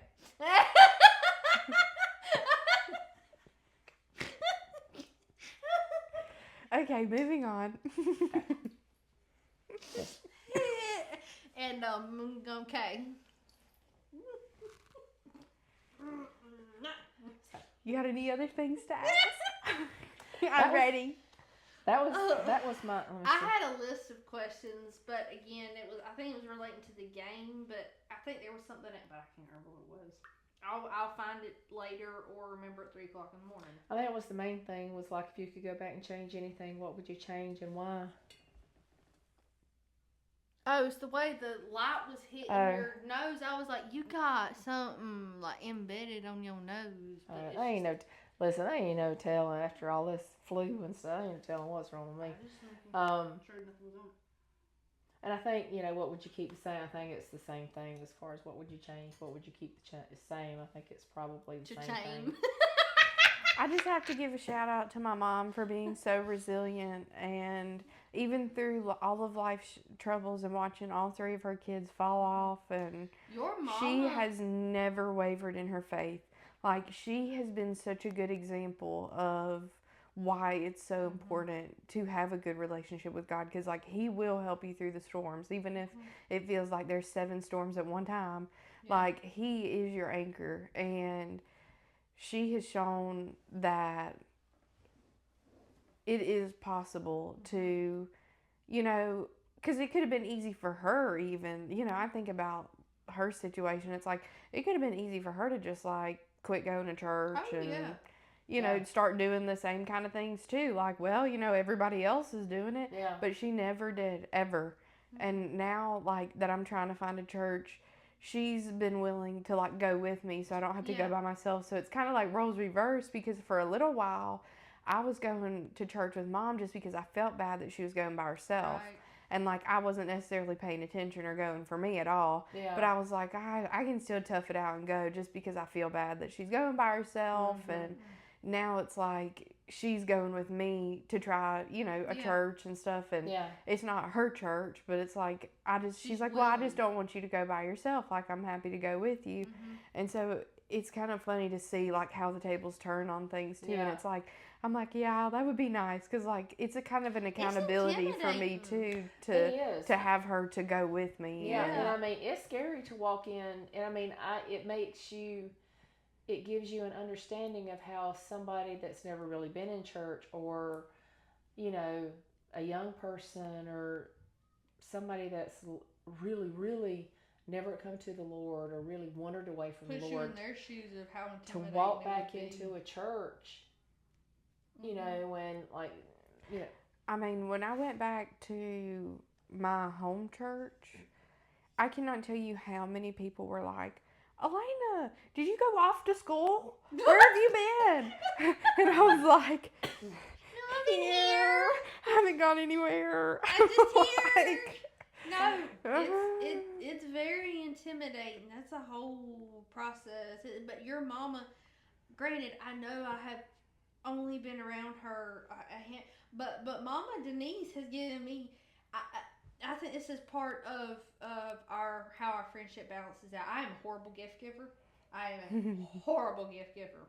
Alaina gets her gift given from her mama, and it's a wonderful gift giver. I love giving gifts. She came to Christmas and had this basket, and this basket is full of all these. Just you could tell she put so much thought and like she over time thought of each item, and it had so much purpose and love and she's giving me this basket, and I'm sitting here going with this little tiny package full of gift cards, and I'm like, I don't even want to give this to you now. This is just no, pitiful. but you don't understand. I love gift cards. I'm so okay with that. I literally looked at Brandon, and he looked at me, and I went, well, this is just crappy. Like,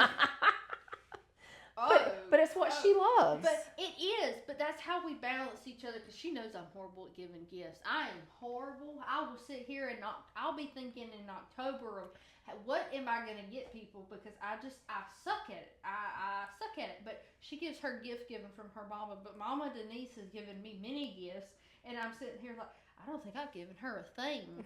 And I meant to bring her. You have. You love her daughter. And you're a good friend to her daughter. I still feel like I need to give her something. You're a praying friend for her daughter.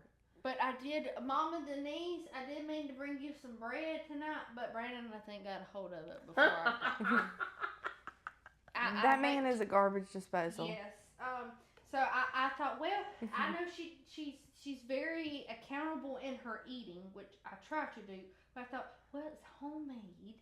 It's not. She'll eat sourdough. Okay, it's not processed, so I will give her a loaf one that's just not, because I think I saw Brandon picking off of it before I left, so I was like, well, we're not gonna give that one. We're not gonna give that one. So is there any other? I don't know. I don't think so. I mean, I think she's done. I feel like I could go on about stuff, well, but once you start talking about certain things, like, well, I could do this, I could talk about this, I could talk about that, but I think you've done really well. Yeah. I think you articulated yourself very well. I hope so. I hope it makes some kind of sense, and maybe it'll help somebody, you know? It does. And that's what our goal is for this. Number one, make people laugh, to give them, but to encourage them, and to encourage their walk with God, and to show them, listen.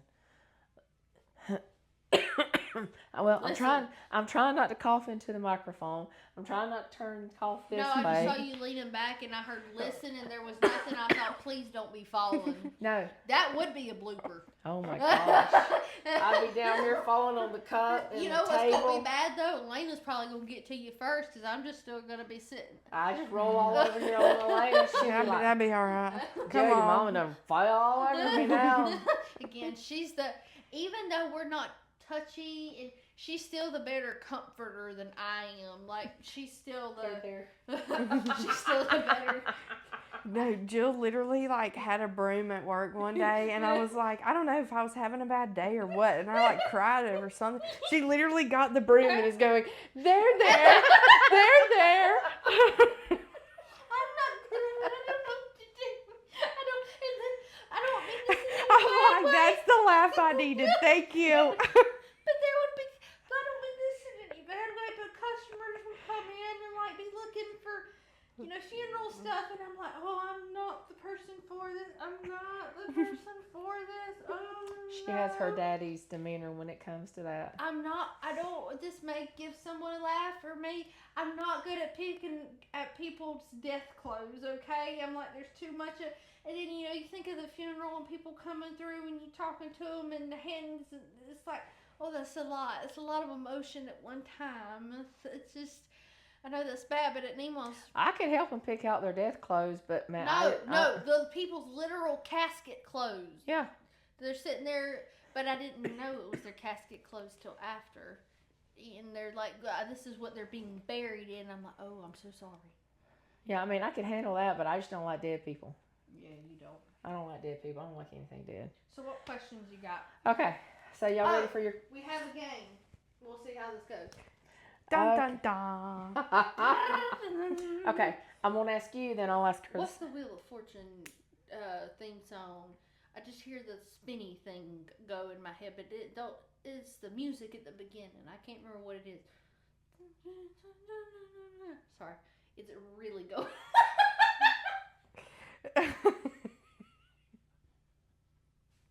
Right. Okay, your question?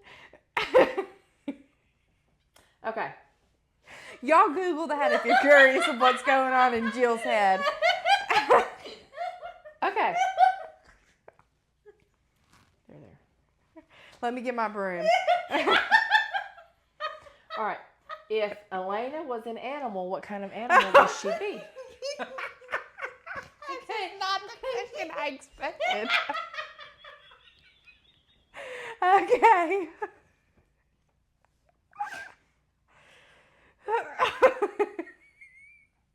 Choose wisely. Kind of feel like she'd be a meerkat. She's like, I watch, I observe, I move on. And then she kind of sticks her head out of the hole like, I can see it. Watching. Okay, get back in the hole. I can see it. Okay, if Jill was an animal, what kind of animal would she be? A very loud one. Oh, I don't know. I'm like crying from laughing. Okay. Now I just picture the Lion King going in the house and there are those little meerkats running around. Quick before the hyena comes.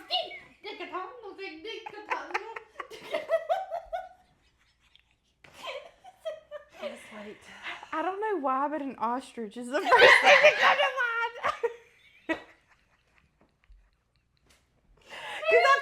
Because I feel like they just kind of run around like, where do I go? What do I do? And I feel like that's Jill. Like, Y'all gonna kill me. Oh my gosh. Oh.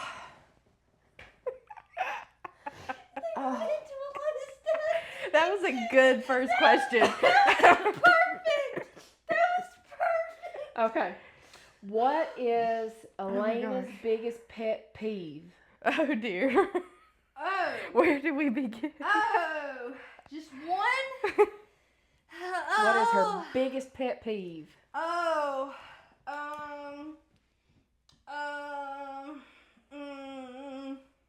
She doesn't really have many. It's just like for certain scenarios. It's like, because I'm just particular. yes. Well, she doesn't like her food touching. I don't know if that's a pet peeve, but she doesn't like her food touching. We'll go with that. We'll just go with that one. Okay. What is Jill's biggest pet peeve? I know this one. Besides people touching you, I don't know that you really have any. But I feel like once the kids say mama one too many times. Yeah. That'll kind of send me especially like when it gets really loud in the house and it's like you can't hear yourself thinking. I feel like she explodes a little bit. Like the last time, I mean, I'm talking like, I don't know what them kids were doing, but they was all screaming and banging on everything that they could bang on. And we were trying to talk. We're literally sitting there yelling at each other, like trying to, I can't hear you. What? And she just turns around and goes, I can't hear myself think. That's a good one. Yes. So I can see that. I don't know. What do you think her biggest pet peeve is? What What is it? The one that you know? This may go along with one of the other ones. Okay. What is the weirdest thing about Alaina? She doesn't like meat. Sometimes. If it's not Brandon's cooking, she'll eat. But I've never, we've all eaten. Whenever she started coming to the house, I had to get real creative on the meat. Like, for her to eat meat. That was like, oh my gosh. Okay, how do I... We were sitting there eating the last time, and I was like, Jill, I put half a chicken breast on my plate. She made a full happy plate. I was like, I put half of that chicken breast on my plate. And Jill's like, oh, Brandon, do you see this? Brandon even noticed, he literally was like, she always eats meat when she comes here. She goes, because you cook it. Yes. Yes, I'm like, you don't understand. When she goes to a restaurant or she goes to the drive-thru and eat, she sits there. When we were working together, she'd say, Jill, there's bacon back there. Jill, there's pieces. Bacon. Sometimes, not normally. She gets a real hankering for it. It's got to be like almost burnt. Yes, she likes hers where you go to peel it off the tray and it sticks and it comes in pieces, like burnt. Yes. Yeah, I want it like almost burnt. If it's like flexible at all, like Jill's got it. Yeah, I'll eat it anyway. But she doesn't really have like weird. I mean, she's pretty normal. Like our. What was the question? What is the weirdest thing about Jill? Oh. We might be here a while. We might be here a minute. I don't claim to be normal. See, I don't feel like anything really just like stands out as weird though. I think that was my thing. I feel like we both have our things. Yeah. But that was my thing with her. She's not. There's nothing really weird like her love for chickens. Oh, chicken everything. And her chicken socks. I get so tickled. Oh my gosh, I die every time when I look down at her knees and I see a little top of a chicken leg. I'm like, Jill, take them things off. It took me a minute on some of her videos. I was like, has she got some? Because first time I noticed them with her shorts on, she was standing at the freezer, and I thought, because we both have Reynolds, so I thought, well, does she have to wrap her knees? Because she was at the freezer, and it took me forever to realize that it was her chicken socks, and it's the white part coming around her knees. Them socks. Those are the weirdest thing about you, Jill. I walked to the mailbox in those too. Oh my gosh. I can't say anything. Okay. That's funny. If Alaina was a Friends character, who would she be? Oh. See, Alaina's not a big Friends person. I was going to say, if you ask me this question, I'm not going to know any names. Okay. Okay. Okay. I feel like she, in some instances, she would be a Monica because she's very organized. She's very like, she knows how she wants it done and she likes it done.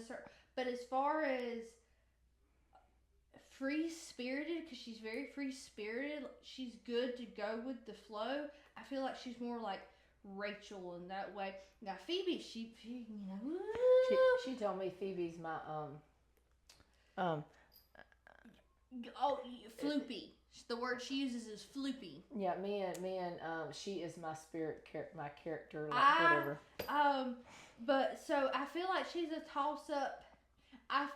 She is not Monica's version of having to have everything clean. Uh-huh. You shouldn't have asked this question. You shouldn't have asked this question. Oh dear. I could see the wheels turn here. So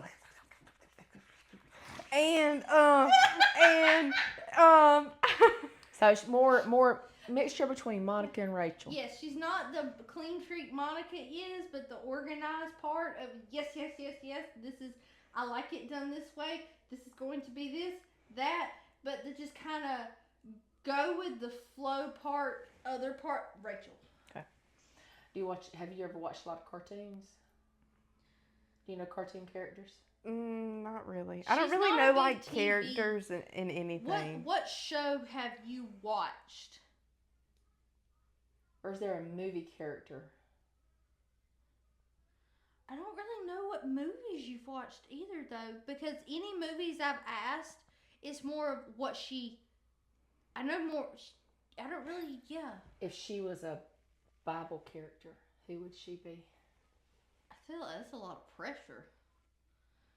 I don't think I'd be any. I feel like you. I'm not Jezebel. I feel like you would be similar to Ruth. Oh. I feel like I'd fall short of that a lot. I feel like you do better than you give yourself credit for. Yeah. Do you know that's who popped in my brain? Really? Was Ruth. Yeah. I loved my Ruth Bible study. I felt like Nema was a very good Ruth. Mm-hmm. Nema was a very good Ruth. Lord, please don't make me have to go through the dying of everything, and please don't make me have. Oh no. Thank you. That's a big compliment. I feel like I fell short. Very, very short. So, what Bible character would Alaina be? Ooh. I know that's kind of like on the spot, so if you need a minute, we can go back to it. Yeah, come back to that one. I was set on the Friends one, like, ooh. Yeah, I got the hard version. Yeah. You get off Okay. easy. What is Jill's biggest fear? That's a vast, like, in what? What is your biggest fear ever? I don't want to say like dying because I know you're not scared to die, Right. but I feel like you're scared a little bit to not be there. Like if something happened and you weren't there to raise your kids. No, that is a big fear. Like that's very hit on the head. I'm not scared of scared of what would happen after. Like I know you're To the not. ones I know you you're leave not behind. scared of the where you're going or Right. like the death part, but it's like no. I feel like you're scared that you're not going to get the chance.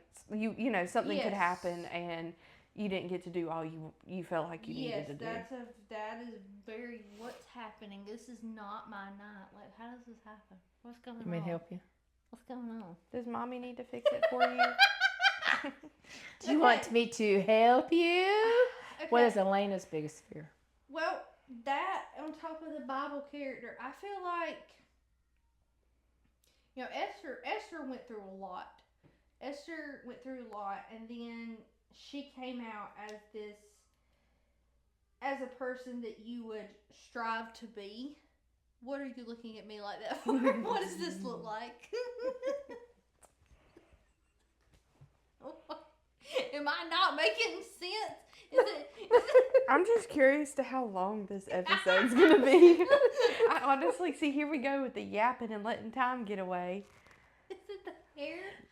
Sorry, I was sitting here watching her with her hair clip, and I just My wheels were turning too. I'm like, listen, they don't make the clip big enough, and so I have to get real. I have to position it just right, or I have this tail hanging out the back. Okay. Was it not making sense? Did I make sense about Esther?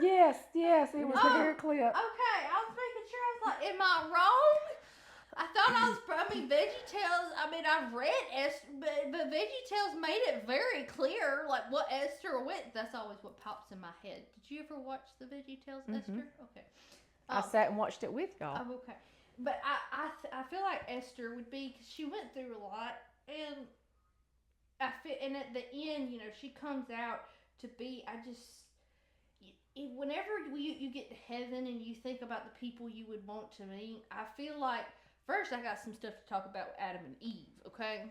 that part. I need to have... Because I haven't even gotten to the childbirth part yet. Exactly. The first part's bad enough. I would like to address to Eve, like, listen, you are the reason my belly button is cockeyed sideways and my belly kind of goes like this. And I need to talk to you about some things.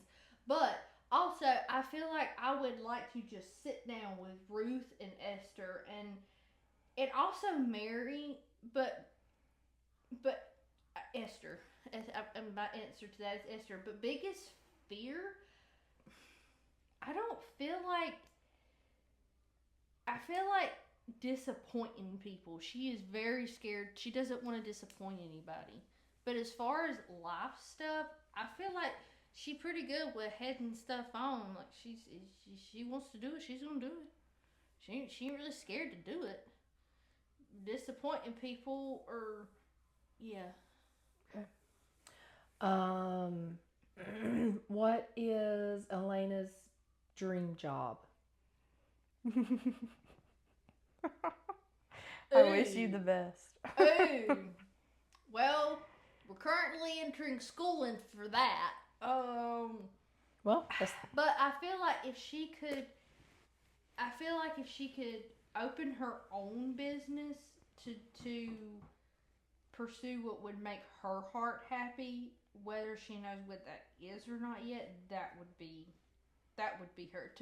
For her to be able to go to work and feel like that she is providing in a sense of she's wanting to give back, but so possibly own your own business. Yeah, I would like to. Yeah. Yeah. The what though is the question. Yeah, that's what I was trying to get to. Is the what? Yeah, that'll come. If what would Jill's dream job be? I feel like she's living it. I feel like you were meant to be a mama. You were meant. If you were going to do anything, I could see you being a game warden for real. I could see her out there, Miss Green Jeans. But I feel like you're right in it. Like, I can't see you doing anything else other than being mama and being teacher. You Mabry just, yeah. She's easy. What you talking about? Yeah. Oh, my sweetheart. Yep. That. She's perfect. Don't do that. I wouldn't trade my job for anything. Have y'all ever ridden together in the same vehicle? Yeah. Have you ever ridden with her? Oh, have I? I've ridden in a side by side with her too. Okay. Have you ever ridden with Alaina? Yeah. Okay. Have you ever thought I'm gonna die? No. You've ridden with Jill. Have you thought I'm gonna die? Yes. Yes. Every time. When we were riding the buggy, and we're just all sitting there minding our own business. I think we're headed back towards the house, you know. Intrusive thoughts took over. Oh, they did. There was a puddle of water in this field. She just, off we go through this puddle. No, we found Ross Lake out there that day. We did. Because I'm telling you, the water goes completely over. We were all soaked from head to toe. We sat in that puddle, and I looked over and I said, I'm sorry my intrusive thoughts took over. Because I didn't think it was going to be that deep. I didn't. It was one of the holes in one of our fields, and normally when it puddles with water, it's just a small, it's big. There was nothing. No, it was wide and deep. Whenever I snatched the wheel. Oh, they've always loved. Oh, I'm like. When I snatched the wheel around, I'm not kidding. All the hands went over. There was no preparation at all. And she wonders why I don't like to ride with her in a vehicle. Yes, we hauled peanut wagons Right. with her. She rode with me while I hauled wagons. That was quite scary. I just sang through it, and it was fine. I was like, if the kids can do it, I can do it. I wonder why they were so quiet. I was just fighting for my life, that's all. It increases your prayer life, doesn't it? It does. Same way with Alan. Oh, I can imagine. I told you, I said, I saw Mr. Allen pull up in the field the other day. I was on my way to work, and I said, I don't even think he had time to put the car in park before he was out of it. I was like, it literally was like, like, I was like, well, how did he even do that? He was like 60 miles an hour, then he was parked, then he was out of the truck. And I was driving 60 down the road and watched every turn of events. Yeah.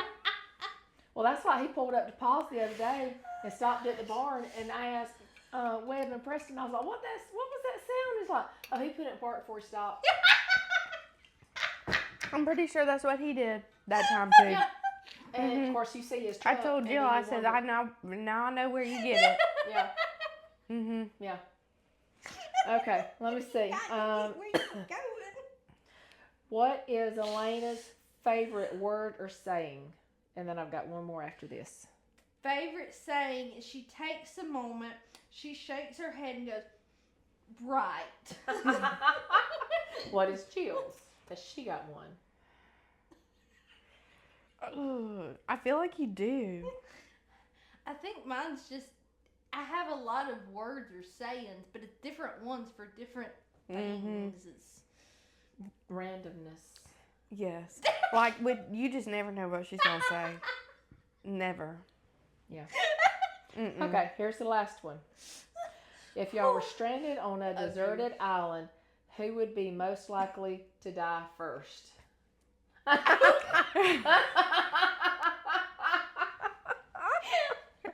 I feel like me because I think you would kill me.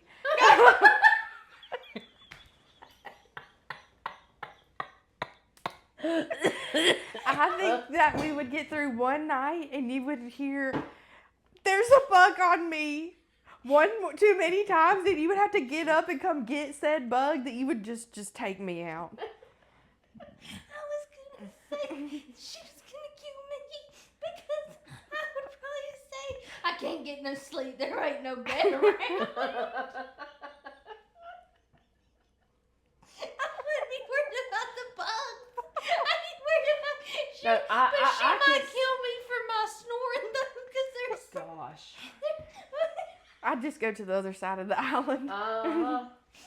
Probably still hear you, but it's okay. Oh my gosh. I think that was all of my questions. I know. I feel like we need to ask you a question. I know. Oh my gosh. Oh, the sides of my head hurts from laughing so hard. Oh my Lord. Me and her were sitting there the other night. She was coming up with all these like more deeper questions. I was like, I'm gonna come up with. I can't remember what all of them were now. I think I had the animal one, but the deeper ones, I don't remember what the deeper ones were. I was like, I'm gonna come up with some like off the wall, something another. Oh. Mission success. Yeah. I always tell people, it's like, listen, there's a box, and then there's me. Like I have never fit inside of a box. Brandon will be here. sitting in silence. You know, our minds always go. We have boxes open all the time, but he genuinely has a nothing box. Like he'll just sit there in silence. Have you seen that video? It's a TED Talk, I think, and they talk about the guy on the stage. Yes, and he's like, and a woman's brain is like spaghetti noodles. Yes. And they're all going, and wires are connecting, and there's this thought and this thought and this thought, and then there's a man. Yeah. And he has to think. All right, I got to get my thinking box down. Yep. I got to think about this one thing. And then he puts his box up, and then he gets his other box down. And then if there's no box down, he's just got nothing. Yep. I'm like, yeah, I wonder what that's like. For the longest time, like it wound up causing fights between us because I couldn't understand the fact that he was thinking nothing, and I would think something was wrong. I'm like, why are you not telling me what's wrong? What's wrong? If you tell me what's wrong, I can help you. Is it something I did? Did I do something? And he's like, I literally have a nothing box, and there's nothing in it. My brain just couldn't. What do you mean there's nothing in it? I mean, I can't tell you how many times, like, me and Jill will be talking, and we're thinking this is, like, a group discussion, and, like, Brandon's included, and we'll be like, what do you think? He'll be like, think about what? We're like, what we were talking about. He's like, oh, I was playing a game on my phone. What was that? I missed it. Right. I was like, well, never mind. Yeah, we just... Yeah. You just go back to it. It's to the point now of, you may have seen this, and I meant to send it to you. It's the TikTok that says, I'm not worried about my best friend messing with my husband at this point. I'm just worried about her throwing a shoe at his head. And I'm like, yep. Yeah. Again, Alaina's, yeah. Like, excuse me. Yeah, and then when she's gotten used to when people come over, I have to inform them, like, hey, if I scream at Brandon, it's not because I'm mad. He just can't hear. He'll be all the way back there. Brandon, and then eventually get to the point where I'm screaming I don't even have to, like, she's used to it at this point, because I have to sit there, and he'll be like, what, woman? I know, he'll come out like a caveman and be like, you called only about 20 times. He goes, well, I heard you once. Yeah, the last time. Yeah. I try to start off at a decent volume, and then I just have to, and I think that's why with the kids, one, they just don't listen. But why with the kids, too, I just start screaming is because nobody listens unless I scream. Mm-hmm. So that's probably why a lot of people tell me I'm loud. I'm just having scream. No, you've always been loud. Oh, sorry. No. It's okay. That's just how God made you. Yeah, he did. You wouldn't be you without it. But she gets it honestly. Like, you heard Alan out yonder talking on the phone. I can't hear you. It's kind of, I just thought I'd call you. I'm like, yeah, you calling Cody's and dead folks down there in the cemetery, and I'm like, dear Have man. you ever heard him whisper? When he whispers, he goes, yeah, I thought I'd tell you. Yeah, he can't whisper. That's like at funerals or something when everybody's supposed to be quiet. Oh, dear. Him and somebody else may be talking, it's not during the prayer or anything, but you can just tell where Daddy's Webb at. can't whisper either. When we were little playing hide and seek, he would always start laughing in hide and seek, so we always told him he couldn't ever be a spy, and bless his heart, he still can't be quiet. Now, he can scare you now. Used to, he couldn't scare you, but he worked on the scaring part. We told him that so much. Now he's scared the snot out of you. But being a spy, No, he can't whisper. Bless his heart. Well, I think that went really well. Yeah. I hope you can understand where I was getting at with all of my rambling. You did really good. You did. No, you did great. You did very good. Thank you so much for having me. Well, this has you been a blast. I'm so glad you came. We enjoyed it. Yes, our first adult guest. Yes. Or non-moody guest. Yes. I apologize for the 2-hour yap session. No, that's one thing about this. I gave up on trying to put a time cap on it because when we started this, we wanted it to be not necessarily for us, but for God to use it for however. And I was like, let it go however long. You can pause it. You can replay it. You can listen to it while you do. That's what I do. Like in a lot of my videos that I have my headphones on, I'm usually listening to a podcast. I may be watching a show. Most of the time I'm listening to a podcast. And it gets me. I can let the kids, they can run it out, they can scream, do it, as long as nobody's dying. They can do whatever. I'm not worried about the noise. I'm just listening to whatever. That's me. Sometimes I listen to Sean Ryan, and some of his are 3 hours, some of his are 5 hours. And I just want to say thank you to Jill for holding down the fort on the last one, as me and True had the flu. You did really good. I was scared about it. I thought it felt very weird. I thought, I hope this made sense. I don't have, no, you don't realize great. how much you rely on somebody to banter off of until you're sitting there going, crap. I gotta talk to myself. That's kind of like, I gotta figure this. I can't turn the chair side to side and go, what do you think? Well, yeah. I could, but it would be very worrisome for some people. Yeah, it'd be kind of, that explains a lot. So, thank you. I was worried about No, you did a great job. being. As you tell, I'm still trying to get over the. You've never been able to bounce back with your voice, though. So, The older you get, but we getting there. Just as long as, you get there. Well, COVID did a number on my lungs, so it takes a while. Well, you're not sounding like a barking seal. You're making or I could do a doggy. She was, when it first hit her, she'd be on the phone. She'd have the dogs in there howling because they thought she was a dog. I would be on the phone and her voice would cut out and all I could hear was and I was like, it was to the point. Pa's not a worrisome. He is the least worrisome. Like with his grandkids, he will give them a hug. But whenever you go tell him bye, his version of love you is, well, I'm glad you got to see me today. Oh yeah, bless his heart.